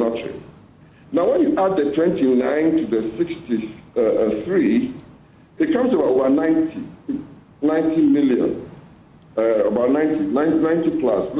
Herald said it was 94, but let's assume it's plus 90. That's the amount outstanding. Pay the money back, you will pay. Then when people go and write about it, because look, this thing is affecting Ghana's reputation. And so when a journalist who is protected by the tenets of Article 162, Clause 4, that they should not be harassed or penalized for the content of their newspapers and things, is rather the one who has been brought to court on the basis of an injunction. Now look, this injunction, we looked at it and said, I fought that issue. And we looked at it and we said that it shouldn't be granted because it was injunct speech. I've never heard of a situation where free speech, which is guaranteed, can be injuncted. Now, let's go into a bit of law here. An injunction, Samson, as you know, is an equitable one. Remedy. David. In other words, hello, David. It emanates from the doctrines of equity. Hello, David. Yes. Okay. For the purposes of time and my other panelists in the studio, I want us to do it this way. You fought the injunction unsuccessfully, and the injunction order was made.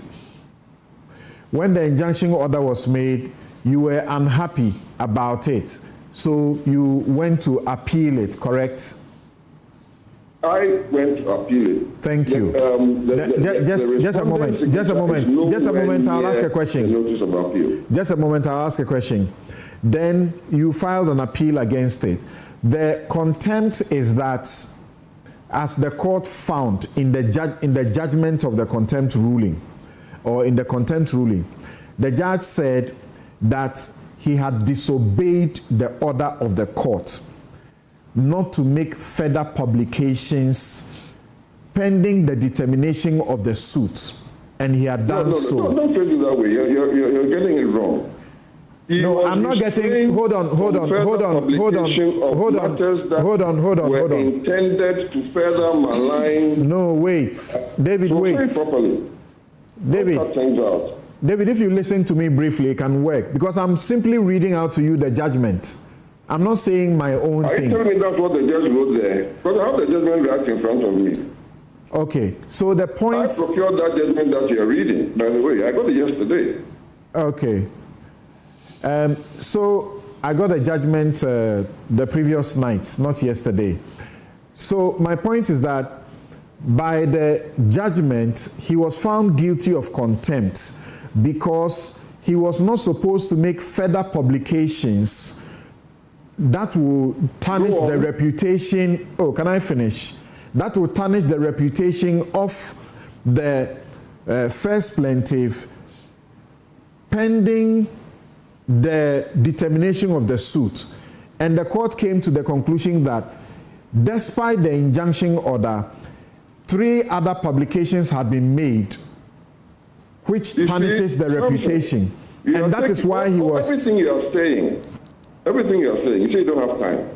Everything you are saying is the plaintiff's argument. Don't repeat it to me. I'm not reading plaintiff's argument. I'm reading the judgment of the court. Those were the plaintiff's arguments which have been transposed into the judgment. So that is one of the bases upon which we are contesting that judgment. If it is the plaintiff's point that the judge has now put in his judgment, they represent the judgment. So they are the judgment, are they not?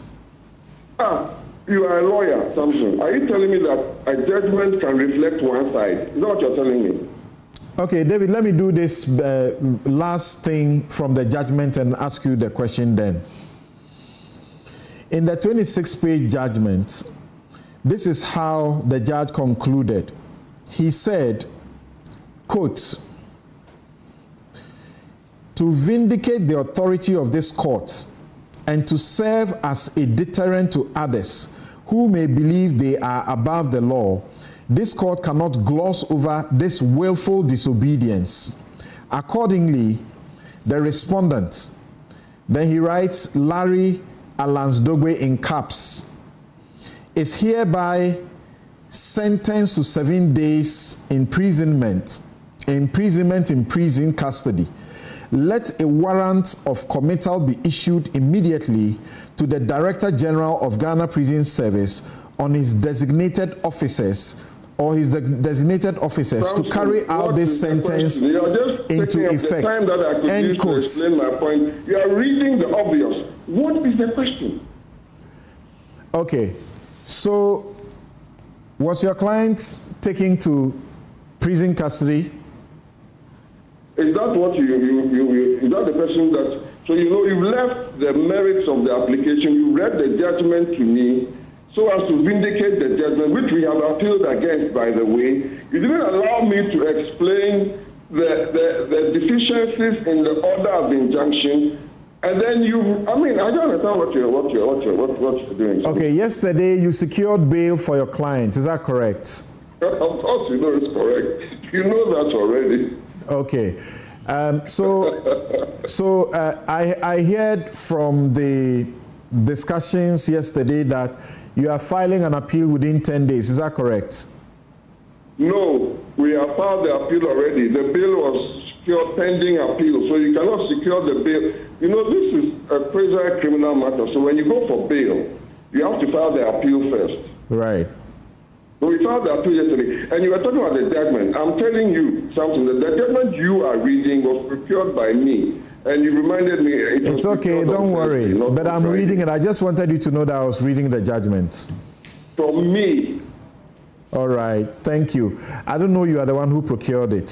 So, back to the question, David, can we have a discussion and conclude it here? Let's go on. All right. So your client is on bail pending a determination of an appeal that you have filed.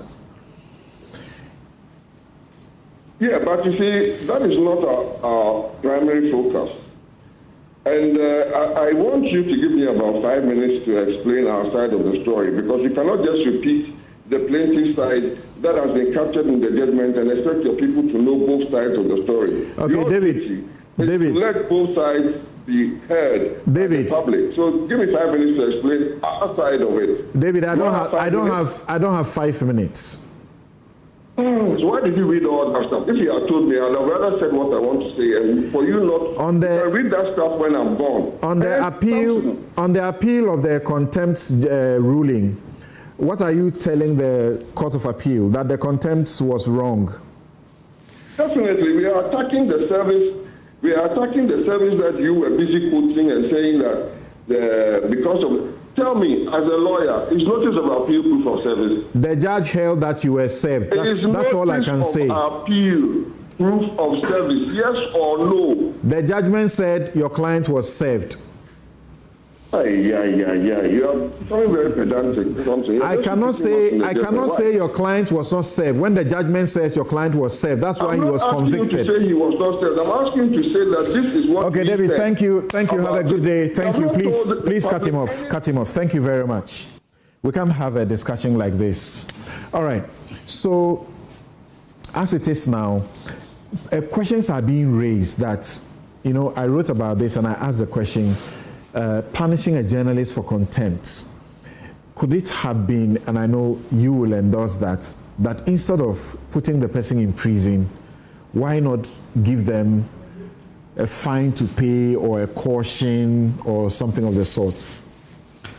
I think something. I mean, if you don't mind, I'll start maybe from the bail application. I've read the ruling on the bail, and I think that by the same judge. Yeah.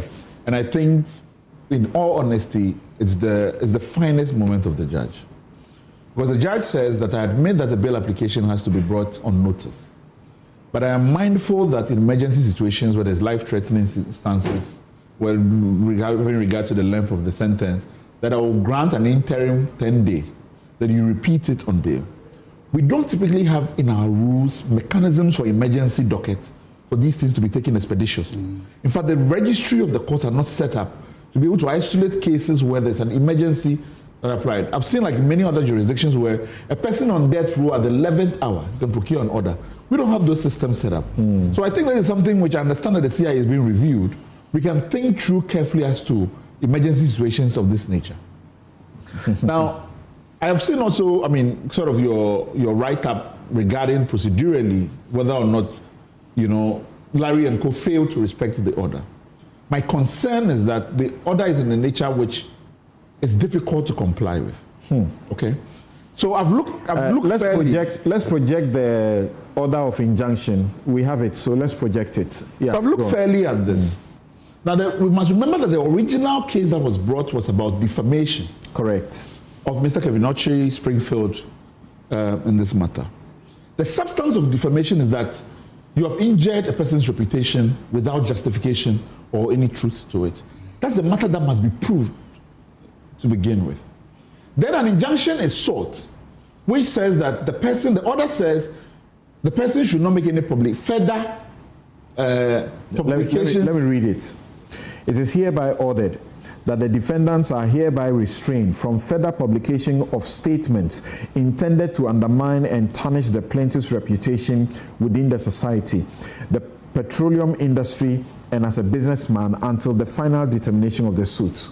So my first concern is that when you say further statements intended to, it is already presuming that there's a prior statement that has already been, which has done that, which is the substance of the main thing before you. Right. And we have to be able to have that conversation, the global question of different jurisdictions are dealing with these questions of prior restraints on publications. We saw this in the Fourth Estate and the National Service matter, that a lot of us were unhappy about that being granted. My concern that if you're not careful, and so many courts have decided that the essence of even the defamation suit is a recognition that it is not irreparable injury. And so even if the person goes on and makes further, you can still be remedied in that regard. So prior restraint is something which generally is frowned upon. But in this case, and which is what worrying to me, the court goes on and says, it is not about whether or not the statements you make are true or not true. You must comply with my order. So in essence, even if Mr. Kevin Ochi was arrested in Dubai, and you publish that he was arrested, my interest is to see whether or not the fact of saying truthfully that he was arrested would injure his reputation. That I don't think that we can allow that to stand in any form or measure. Because in this case... But you are not suggesting that if the court is wrong in its decision, in making an order that you find the order is atrocious, it should not be obeyed. No, I don't agree with that. So this is in terms of the order itself, which is being challenged. Right. This is about whether or not you should be convicted for the contempt. So this is the contempt ruling. That's right. Which says, because they did provide a charge sheet from the Westminster Court that says, this is the basis on which we did the report.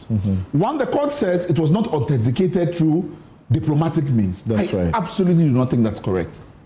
To be able to say that, even though you have been able to provide this, which has not been denied, in the time in which you have to respond to a contempt charge against you, we as a private individual must get it authenticated through the diplomatic channels for me to be able to agree that it is something I can look at. You didn't ask and that was denied. Do you remember the Lumba, legal wives case? But this is a contempt, and this is because even this, we must remember that what he has to be able to prove that is intended to injure reputation is a higher threshold than even the defamation one. Because this is a criminal matter. That's right. So if a person has provided something for you, which even on the face of it looks like how do you call it?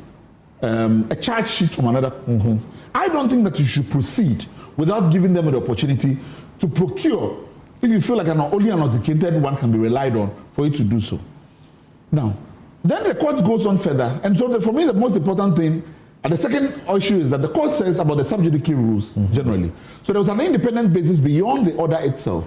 It said that because the proceedings are sub judice, there should not have been proceedings with publications on it. The effect of it goes beyond Larry. It goes for everybody else.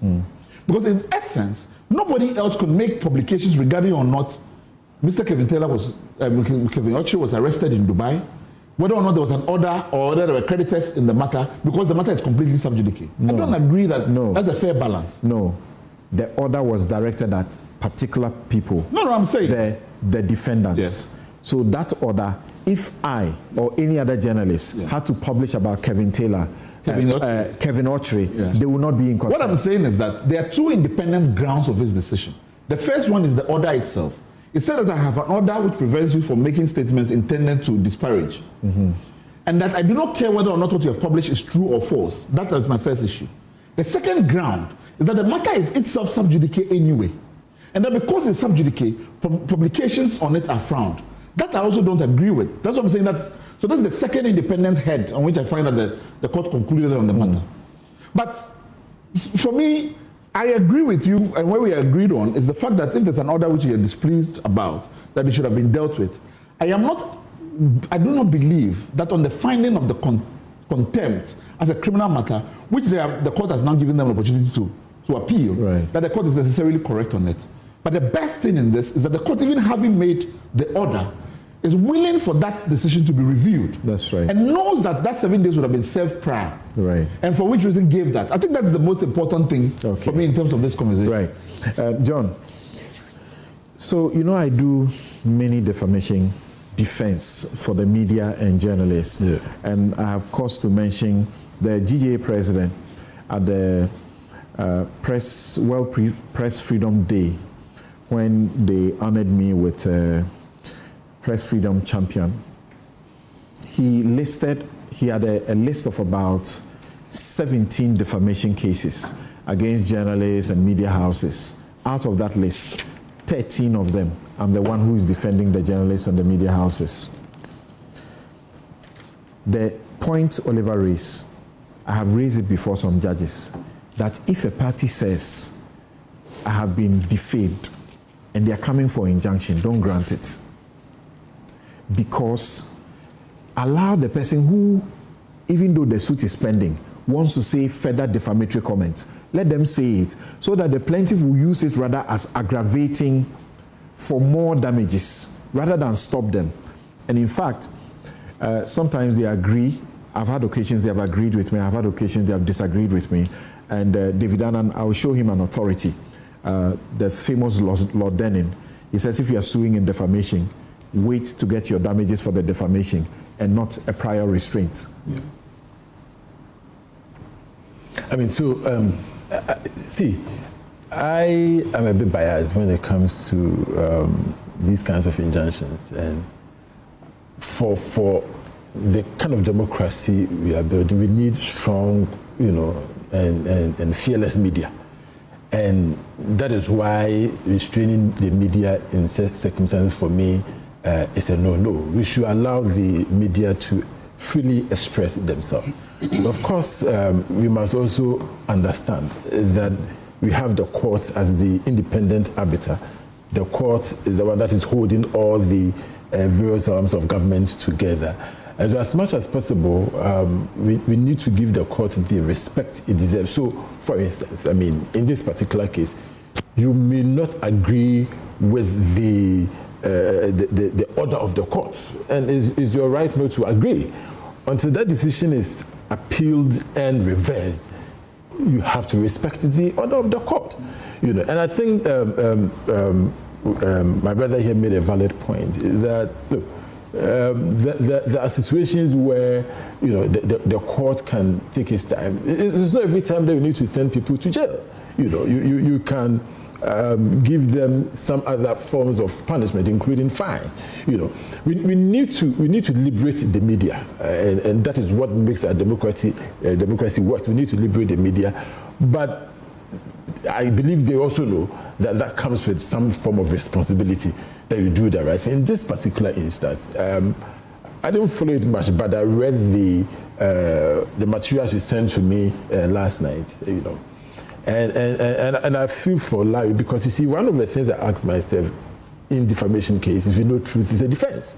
And so if in the particular instance he referred to, if you have... But in contempt, truth is not a defense. Yeah. In contempt, yes. Of course, that's why you have to obey the order of the court, whether you like it or not. Yes. So I've heard them arguing the truth of the publication in the contempt case. Yes, but contempt, truth is not a defense. So as for contempt, I mean, you have this obeying the order of the court. Right. But I'm just saying that they're looking at it from the fact that they were telling the truth. And that they published, as a matter of fact, that Kevin had been charged, in the UK court. That's one publication. There are 3 publications they used in the contempt. That will work in the defamation case. The actual case, yes. You understand? It will work in that case. What I published was the truth. In that case, you may not get your damages you are requesting. But in this particular instance, the court gives an order, the order ought to be respected. If you don't respect the order of the court, then you should face the consequence. But one of the things my brother said, which I also believe he says something which turns on service. He says that's David. David, that the substituted service, notice on sending by WhatsApp, was not done by a judicial officer, a process server, and that's a point of appeal. I won't, say anything, but the rules are to the contrary. To be honest, I don't think it's the strongest leg of I don't think it's clear in the rules. The lawyers can say substantive, rather than the technicalities. But the substantive has more implications broadly about how we do this work. For instance, what's his name? Bryce Simmons, the case that has been brought against him by Ibrahim Mahama. And it turned only on whether he said that creditors are up in arms. This is what is being investigated on.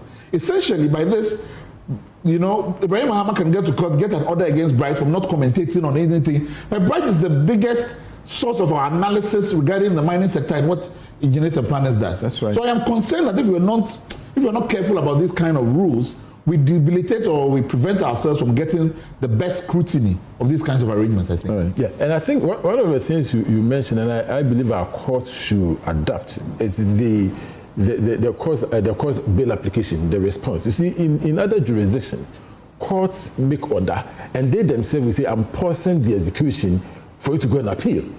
It is something we don't have in this country at all. I think that's what Oliver was saying. Yes. As you are reviewing the rules. Yeah, we really need to look at the fact that sometimes judges know that they can make mistakes. In this particular, some other judges wouldn't have even entertained the application at all, and we just insist that they should go to jail. So this judge did a very good job by saying, I'm staying my judgment.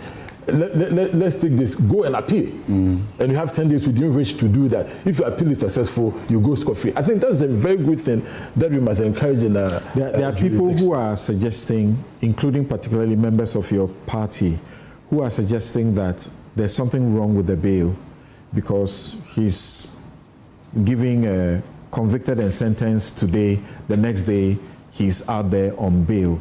But you are saying something different. Now, I don't know which members of my party, because the party doesn't have a position on that, but I'm saying, if somebody goes to court and secures a bail, that is the order, that is the court. Now, I think the question is whether he did that on notice or by ex parte motion. All applications it's ex parte, that's why it has to be for 10 days. Oh, yes, all applications must be on notice. But if you go ex parte, orders are made to last for 10 days. And so within our legal framework, I don't think there's anything wrong especially with that the sentence is only for 7 days. Yes. So if it goes inside, you'd have served it. Yes. So I think for me, I think it's important. And the fact that it is the same judge who convicted him, sentenced him, the same judge who has now granted the bail. Brilliant. I think that's a very good position that the judge took. I may take the same position if I were the judge. Okay. So generally, is this about the judiciary attacking media freedoms? Is that what you see? No, I don't think so. Look, the fact is that if orders of the court are made, we need to respect it. Ex parte folder. Yes, and I think that generally our courts have protected the media. I think we've done well for ourselves. Of course, there's always room for improvement in this particular case. And I think that if you look at the judgment of the court and the order of the court, it's in respect of this particular person. It was not made, it's not a general statement. And this one is because of the history. I think from 2025, from the timelines you give, from 2025, they've always been aware of what they ought to do and what they ought not to do. But they chose to do it. Of course, maybe they want to be that independent media that will express its views without any fear. It's okay, but sometimes we may have to suffer the consequence. I really hope that... It started 2024. 2024. I really hope that this gentleman will not end up in jail and they will all learn from it.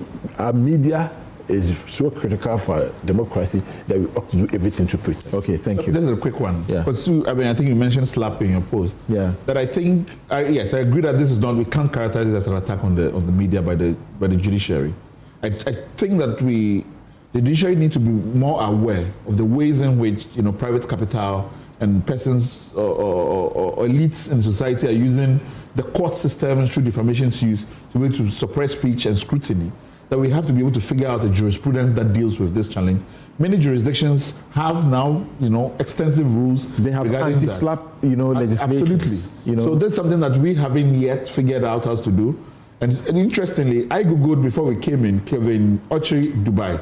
And if you go to the bottom of the page, there are so many copyright claims that have been used to take down so many stories about it.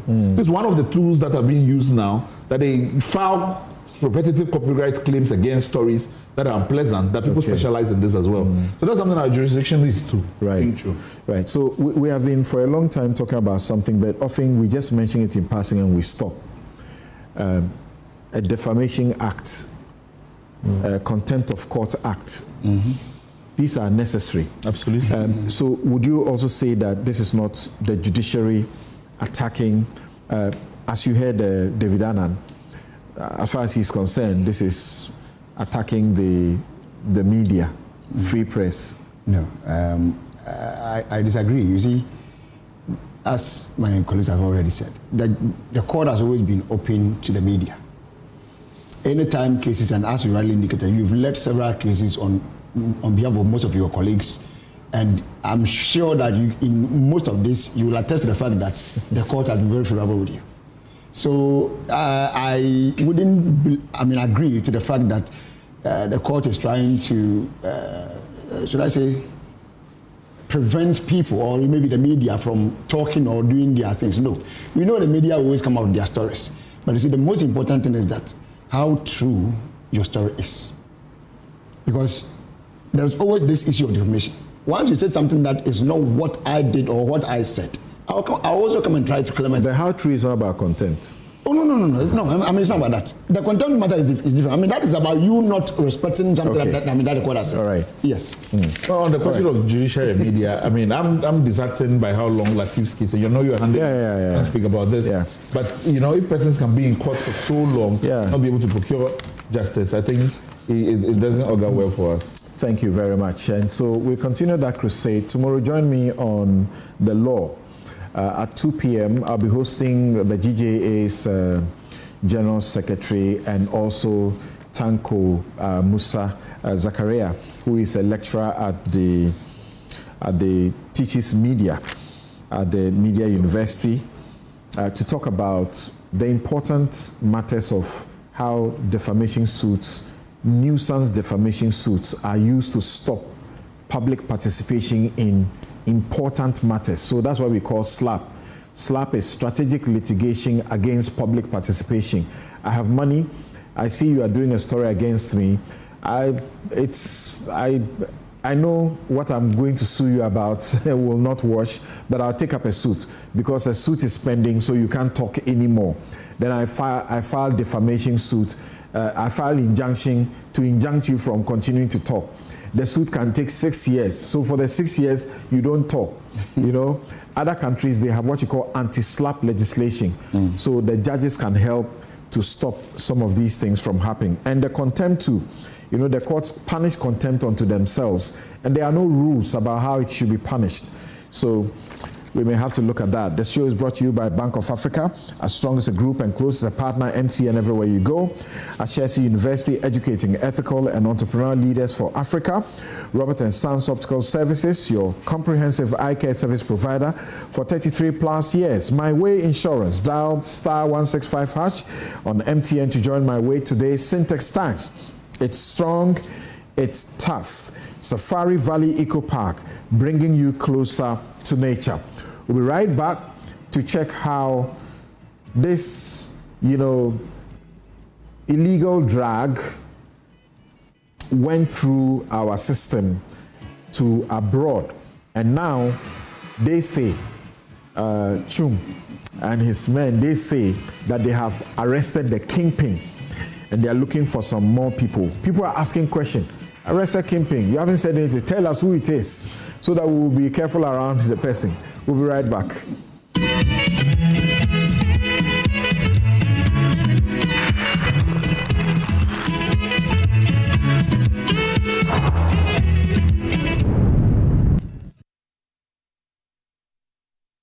Welcome to Sulas Enterprise, the shop that deals in industrial machinery such as generators, rice millers, water pumps, compressors, and mowers. From the smallest to the largest capacity, at Sulas Enterprise, we give you nothing but the best from the best brands such as Honda and Perkins. When it comes to our generators, we also sell mowers coming from brands like Honda, Briggs and Straton, and Oleoma. And when it comes to our water pumps, we offer you brands like Lily, Prudi, and Pedrolo water pumps. We also sell rice millers for all capacities. We are located at Spintex, Kakalika Plaza. Also, find our various locations as displayed on screen. Or call us on the following number: 0243-839-463 or 0554-154-416 or 0240-541-493. Sulas Enterprise, where quality meets affordability. Discover Willow Lane in Sakumono, one of Ghana's most prime community. These expertly designed 4-bedroom homes feature a private elevator, 4 ensuite bedrooms, private balconies, walk-in closets, and a gourmet kitchen and a maid's quarters. Perfect for families, executives, investors, and retirees. Our community offers a swimming pool, playground, and 3-tier security for your peace of mind. Experience the ultimate in comfort, convenience, and community here at Willow Lane, Sakumo. Visit waylead.org or call 0240-111119 or 0308-040500 to book your tour today. Waylead, your trusted home builder.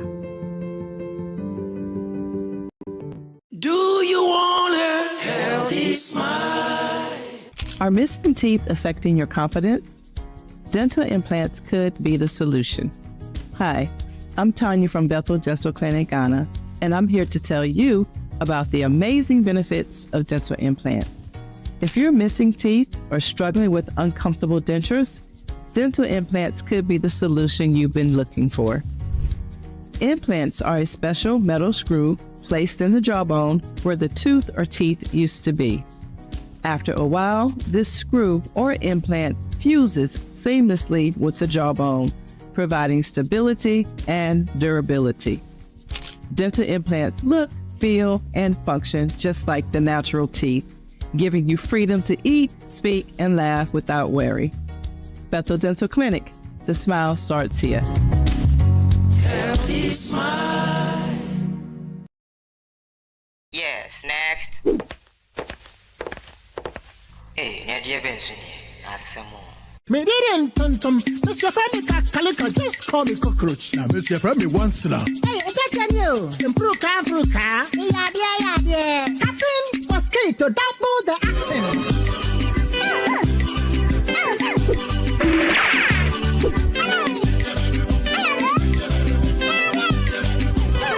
Me didn't sasso spray. Mr. Femi sasso quell. Yeah, go to my sasso.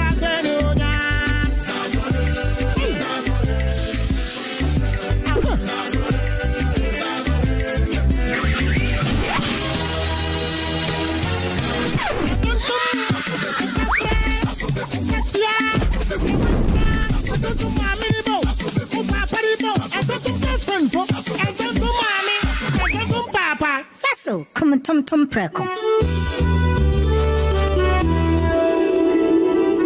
Another week is here on the greatest of all time show. My name is Giovanni Clip, and tonight we're bringing you talent. Contestant number 1, let's bring Danica. Let's bring. You did it for you. Cut. Oh, there is a leakage. Where's the plumber? For quality and durability, insist on Syntex pipes. If you want quality, this be where you belong. Strong, tough, and reliable. Your perfect match to your trusted Syntex pipe. Syntex pipe, if they carry water, no wahala. Syntex pipe, if they make water they flow. Syntex, and you're strong, and you're tough.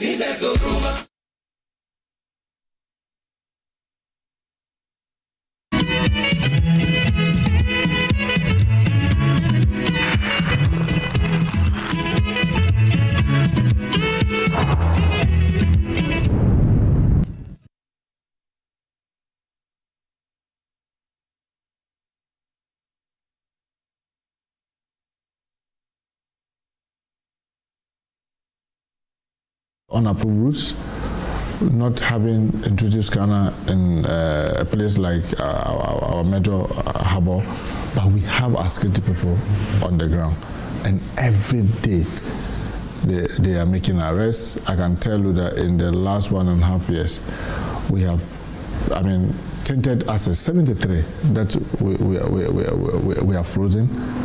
That assets 73. 73 assets. Yes, in just 1.5 years. There's the prosecution related to narcotics. Done over what do you call it? So this is the same individual cases. Individual cases. Okay.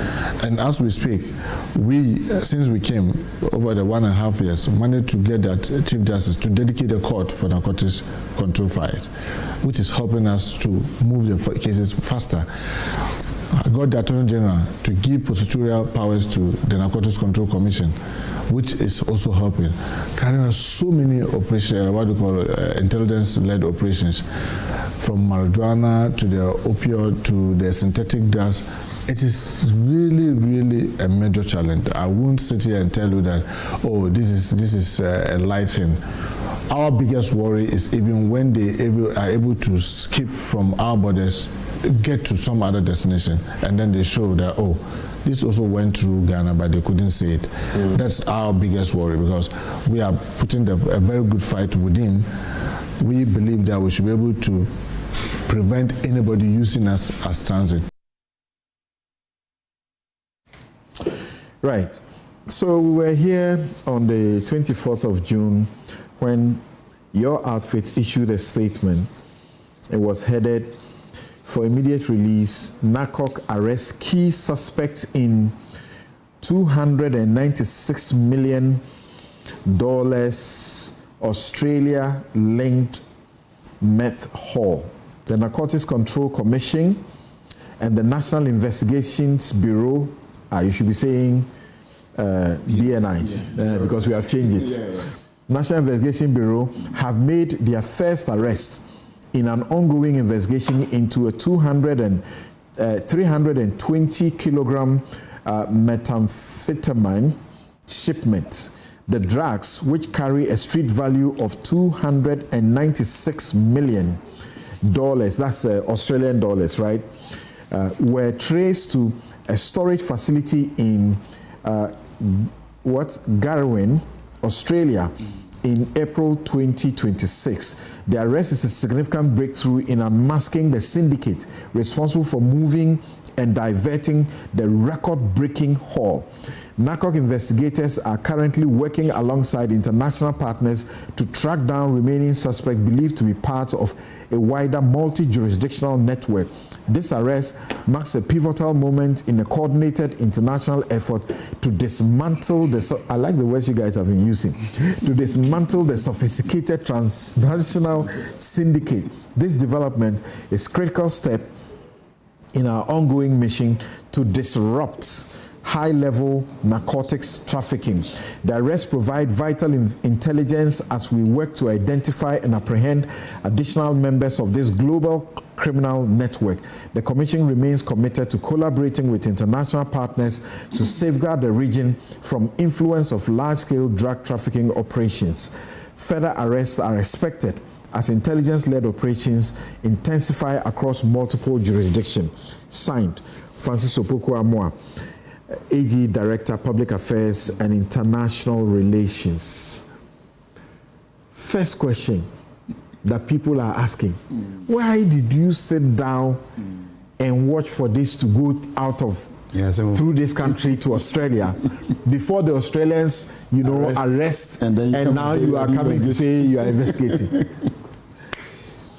Something. Yeah. The answer to that question boils down to the country and the things that we have when it comes to fighting narcotics. You know that even at AIA, Accra International Airport, intrusive human and baggage scanner that we had, which was being handled by NACOC, got broken down 2 years to our coming into office to today. It was not too long ago that the Director General led a team to talk to our counterparts in Netherlands for them to come to our aid. And they've not agreed to give us these scanners, body one, human one and then baggage one, intrusive ones, to be placed at Accra International Airport, to replace the old one that is not functioning. It is wrong. Likewise, our various ports, the seaports, even the land borders, the likes of Aflao and then Paga and Co. All these scanners should have been there to be scanning vehicles or baggages or whatever that are crossing these borders. But unfortunately, we don't have them. So in most instances, or 99% of the time, we are doing what we call it manual scanning. You get the things, okay, open, bring some down, open the glass, see, and then they are going. So it's a challenge for the country. It's a challenge. But you see, the most important thing is that even where we don't have them, and it happens, you don't need to still let it go that, oh, well, because we didn't have the machine, so if they have arrested, then they should carry the matter and then you go to sleep. No. So any time that we've had such cases with other jurisdictions, on our part, we take it on and then look for the people behind it and arrest them. This is not the first one. We've had one that happened in, I think, Belgium. It was also, cocaine mixed with some other food products. They arrested it. We also, we got the intel, did a very lengthy work on them. I think they were able to pick those who were behind it, and they are in court. Same with this very one. That when the intel came, we needed to find time to do a lot of, because in NACOC we do intel-led operations. So we needed to take more time to do a lot of intel on it. And indeed, the intel has yielded so many results. So it was after the intel has concluded on certain individuals and certain issues that we didn't have answers to. Then we commenced investigations. It was after that this statement came up that we have commenced investigations into the matter. But coincidentally, the time, it just came to meet the news which had come up from, I think, BBC or one of the international media houses. Yes. So that is it. So the first person that investigations, who haven't lined up all the people that we're going to pick, the first person that we needed to go for was the lead person who, led this entire shipment or process the whole thing and ensure that this thing will leave this country. So we were lucky to have this one, and even that person, it took us about 3 days, and that's how come you were seeing BNIB mentioned. Because at the latter part, BNI had to come in to help us with some gadgets that we didn't have. And so that gadget that assisted us in locating the physical location of the person. Okay? So that was even the third night. Who is this person? Oh, it's one, the name, I'll be restricted in putting the name out. Because the moment I mentioned the name, the other people that we are about to pick, we are all going to go. Now we put 2 people. She was picked first. And another guy was also picked on, today is Saturday, on Thursday night, around 7 p.m. We picked another guy who assisted her in doing most of the lead works. So he too has been picked on Thursday night. We have some other 5 people who are going to be picked by Monday. And it's going to go in that order until we get to the very last person. And then we can come up with something and then approach the court. You are telling me, yes, that if you picked a kingpin, yes, the others will not know. So if you say it in public, then you are doing something else. Yes. It is true that the others will not know because see. How is that? No, it's true. You have picked 2 of them, and you are saying there are others who will not know that you have picked 2 of them already. Because of how the whole thing works. What kind of a syndicate is that? You see, something. Dummies. Okay. So, for instance, there was one of them that we were supposed to have picked on this very same night that we picked that guy. Interestingly, when we got to his house, he had left the country around like 2 days to our going there. Such a person, the moment names comes out and he gets to know, the possibility of he not even coming back again is very high. But we need him. We need him. So if I tell Latrin Berman has been arrested and we get to Latrin Berman has been picked, will you come? You will not come because you know you are connected to Trin Berman. You have something to do with Trin Berman. Trin Berman has been picked. So will you come back to yes, John. He's going to do politics. Don't mind him. He's going to do politics. But most of the things he has failed to do it. What did you do? You go. I'll come back again. You go in. No. I'm just. John, you know the scary thing is for our country to be labelled as such a place. Of course, yes, I agree. And remember how we started the year the previous year. I had Reverend Intim Fojo here, and you remember that occasion where I was putting him to strict proof. You didn't listen to him. You got him arrested. The police. Those things that he said were lies. Don't let us go there. The police stormed his house. The people who were involved. Everything the people just said about the aircraft, they were all lies. I have the video here. I can show you. But you know some of those things. They're all lies. Listen, even though I was pressing him for evidence, it's my job to do so. No, I know. I was pressing him for the hard evidence. You know that some of these things you can't have hard evidence. No, you can have. You said an aircraft came to the country and notes were taken out. You say you don't even have. You say you don't even have. You say you don't have all the evidence. Do you have all the evidence? Which one is all the evidence? No, in this particular case we're talking about, do you have all the evidence? So you are expecting Reverend Chumfodio to provide all the evidence here. Because he's alleged. The guy had given you lead. Because he's alleged. He will allege.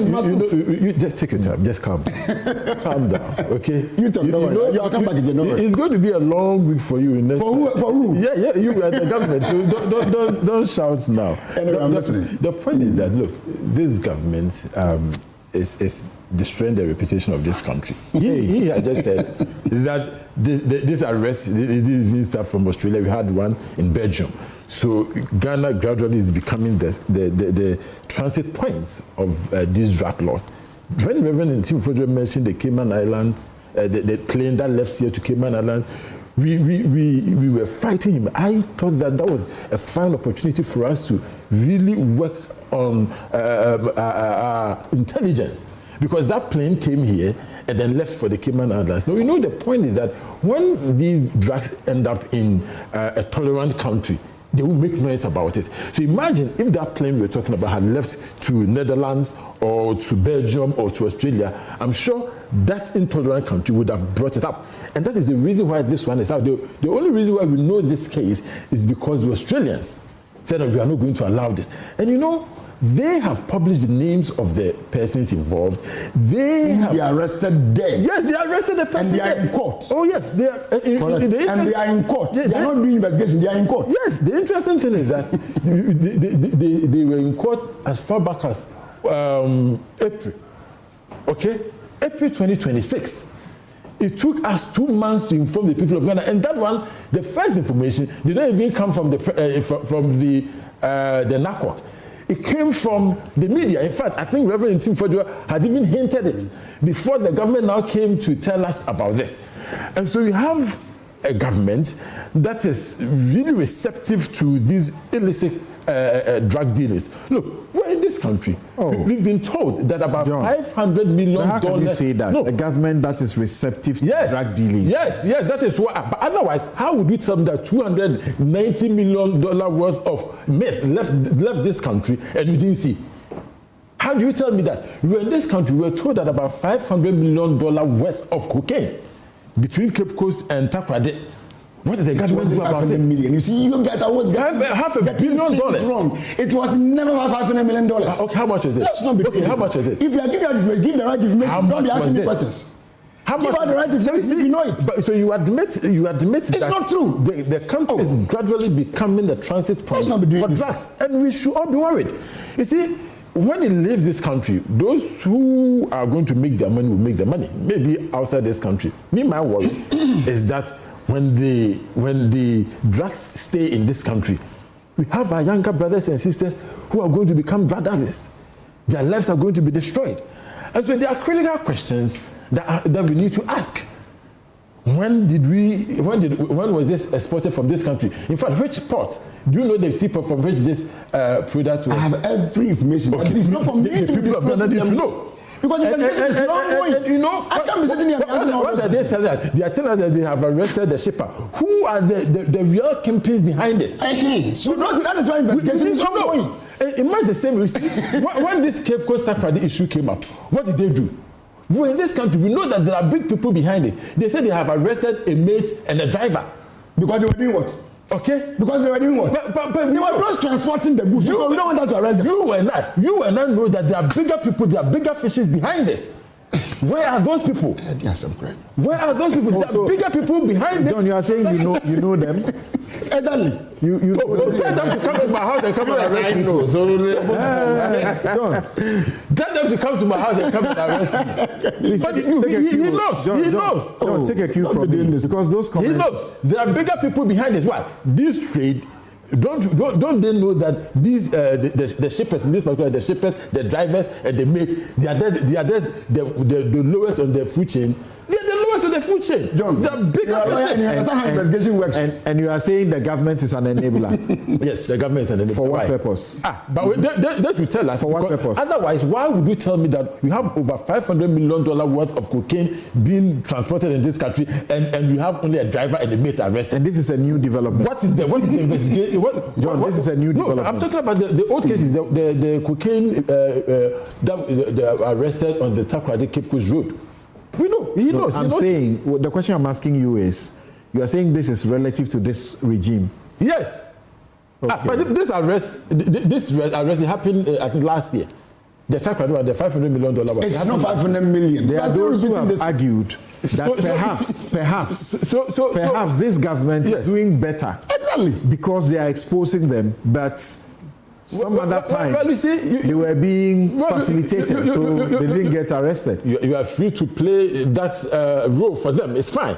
But here's the deal. But the case is making the case for the government. Which is fine. And I don't have any problem with that. Sitting here on a number of occasions. Let him make his point. John here.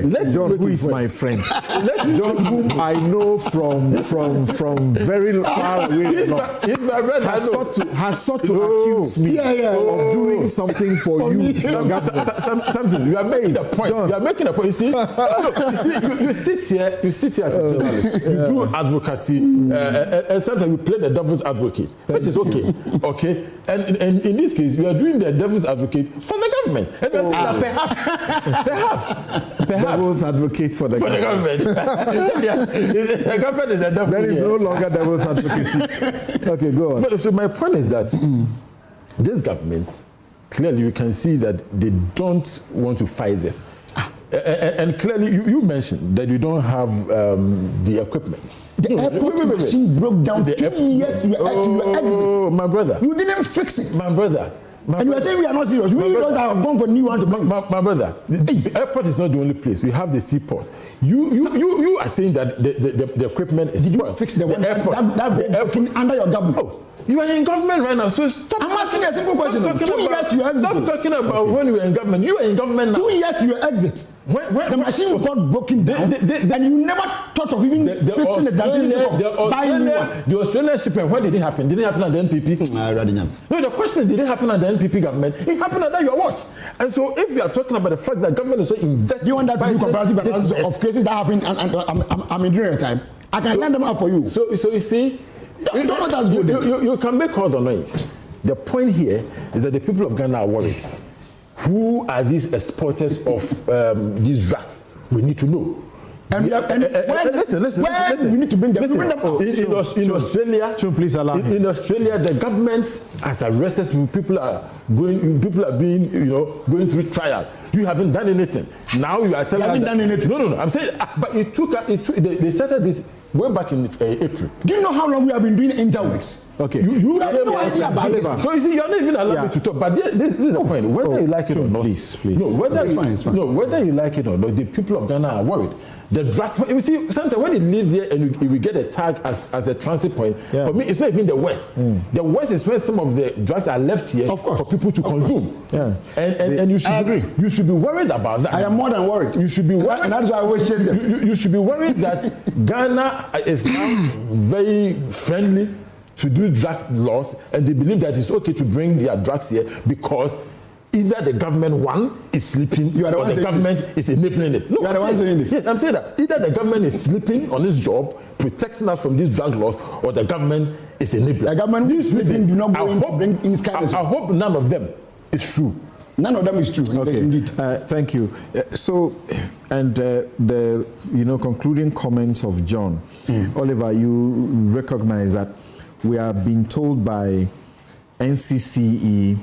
We have also been told by which other institution, even NACOC itself, about how drugs are infiltrating even schools in forms, in ways that is unthinkable. What is his name? Is it Youth Development Minister? Akufo-Addo, spoke about some statistics, very disturbing. But before we get there, Oliver, when the police issue a statement about a suspect, they tell us Osimisi has been arrested. Why is this special? on what? The Australians have mentioned the people they have arrested. They are in court. Why can't they tell us? I also think that perhaps I remember there was some earlier conversations around some airport incident as well, where the general feeling of a lot of people was that some people were being shielded. Right. The balance between keeping investigative secrecy and also the public's right to know is something that must be done carefully. And I do hope that NACOC is paying attention to where it seems that people are being shielded with respect to information. And it's also important that, as he said, even when people are arrested and put before the court, that NACOC issues a statement and says that these persons have been placed before a court. So that there's a follow-through afterwards. For instance, in the airport situation, I never heard anything thereafter in terms of statements issued by NACOC. Oh, about the guy? Oh, no, they are in court. No, I'm saying that a second statement was never issued. I agree. So like the follow-up then makes people, it keeps that in the public knowledge that in fact certain things are happening in that regard. But the truth, the Gulf of Guinea is a big problem globally. UNODC has done a lot of work here, and I can say that none of the countries on the Gulf of Guinea have the equipment necessary to be able to deal with the menace that we are facing. Now, you can say that politically we are kind of considering whether the level of investment required, whether it is even into the Navy to be able to patrol our waters and all of those things, are not being done sufficiently, and whether or not we can be able to foot that bill. But the very minimum, looking at even in terms of the cost implications of things that are brought through the ports, and in terms of the cost to us, in terms of revenue, because we are not able to even scan and determine what is in those containers. So in Australia, it was just X-ray scan. Yeah, just X-ray scan. We can't do that. But you cannot sniff meth. You cannot search meth through a container of so many charcoal bags. So there's those things which you don't have the equipment to be able to do the work. And I was listening to the minister who said, we don't have this equipment, but I don't want it to be a but. It's a priority And so that you don't put, officials who are doing this work into the impossible. Even in terms of doctors cannot just listen to symptoms and diagnose you anymore. You have to do tests. So I think that the level of investment required, we are not seeing it for them to be able to be equipped to do this work. It also then has implications for the prosecutorial capacity of narco other agencies involved. And I say this because, I already know that narco doesn't like me around their premises because I give them too much. I give them too much trouble. It's not true. They are afraid that nobody comes and will take me again. But it raises questions because you have very little to be able to prove that at the time the containers left Ghana, they contained the materials that we are talking about. It becomes that you have to then investigate the entirety of the route. You don't have any ways of being able to verify whether or not at any point it stopped, that those materials were then introduced at that point. These are questions that I think defense lawyers are going to be dealing with when these matters go to court. So it's not only in this case, but in other several instances where we have to wait till other ports of arrival then inform us that this is what we have found. It raises different evidentiary questions for the port of departure as to the material point when this was sent and who are those involved. You would have thought that when Reverend Tim Fojo was raising these alarms, whether it's false or whatever it is, the things that needed to be done would have been done so that this cache of, meth could not have left this country only for Australia to bust it. Let them play the politics with it. So how many others have left without our knowledge? I think that it's open seas. Because essentially, if what you are relying on, even in terms of AIA, baggage scanners do not exist. Where through the airport, it's usually where you don't see the biggest quantities sent. But even through that, it's very difficult to be able to determine. And so I don't think that we are in any capacity to be able to do this without equipping the agencies with the necessary tools to be able to do this. That we are just, once in a while we may get lucky, Hail Mary, arrest one, make a show of it. But in terms of the vast majority of cases, it's more profitable now for these things to go through than they currently are the situation. And even in terms of the domestic market, the truth is that there's still a lot of value in trying to send it into certain other jurisdictions than it is trying to sell them on the open market here. And that's why we have not been bombarded to the level which other countries have been dealing with. Because the meth crisis in the US is astronomical. But we know that young people in this country are looking for all kinds of means to drug themselves. There's no question about it. So that if these things are able to reduce the cost points not in terms of only what they'll get, but the risk of arrest, the investment to be able to conceal, all of those things, that it makes commercial sense for them to target our domestic market. We for sure know that this is going to be the case for us.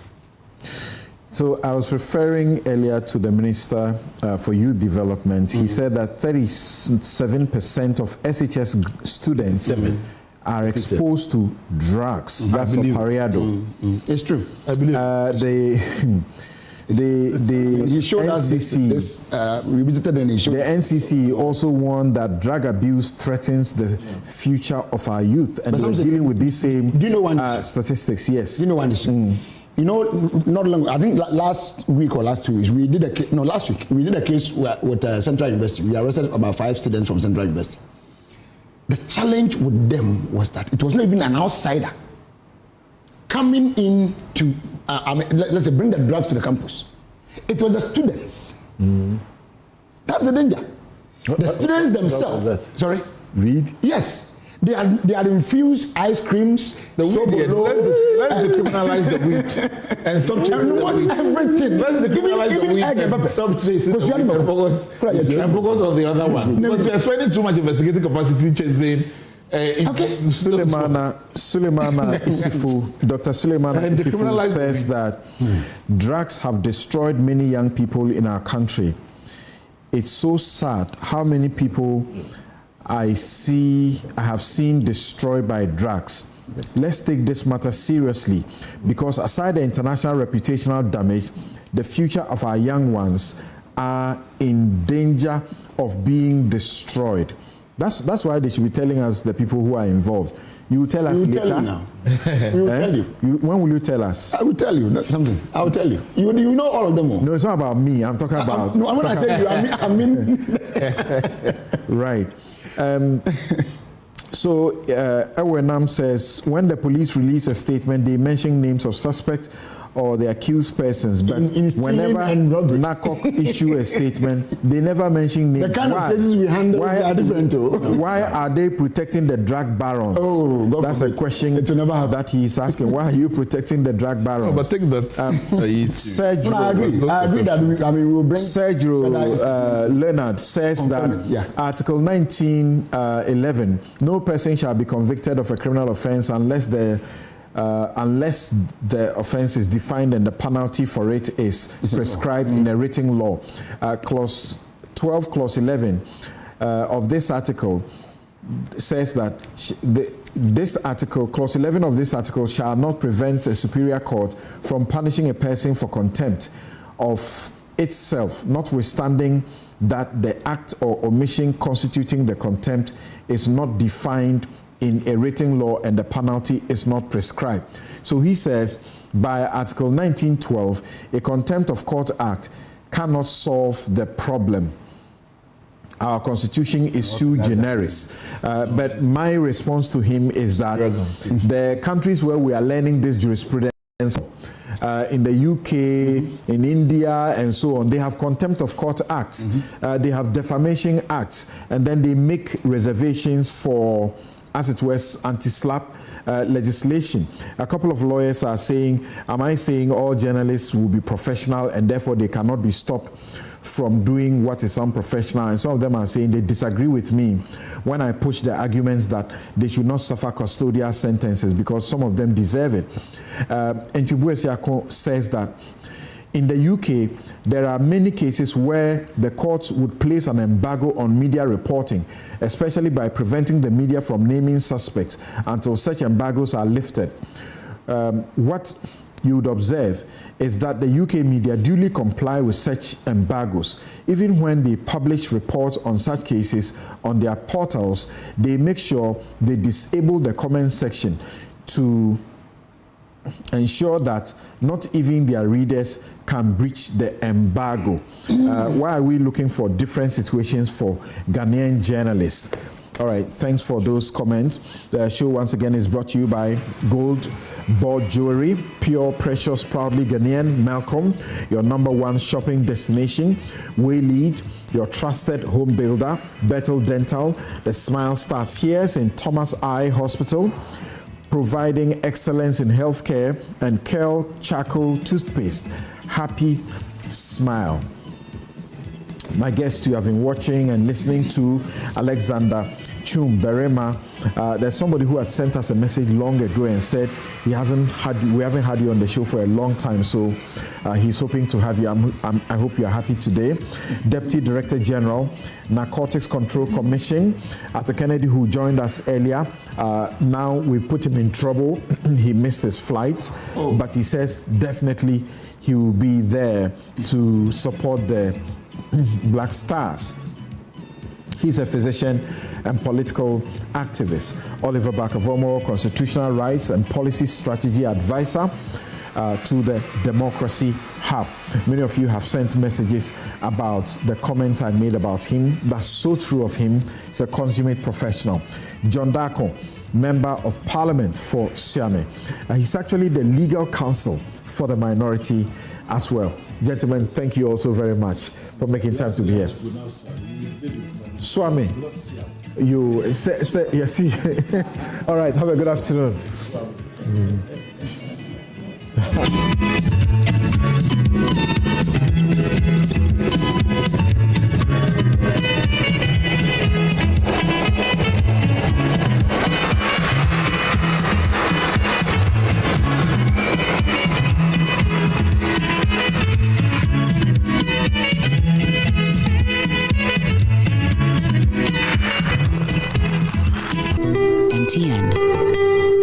Bank of Africa, as strong as a group, as close as a partner. Where Duraplas goes, water flows. PS Industries has introduced a new roofing system known as ColorLink Plus. Flamingo paint, simply superior. Syntax tank, are you strong? Are you tough? Cherry Tree Properties. We develop spaces as though we were going to occupy them.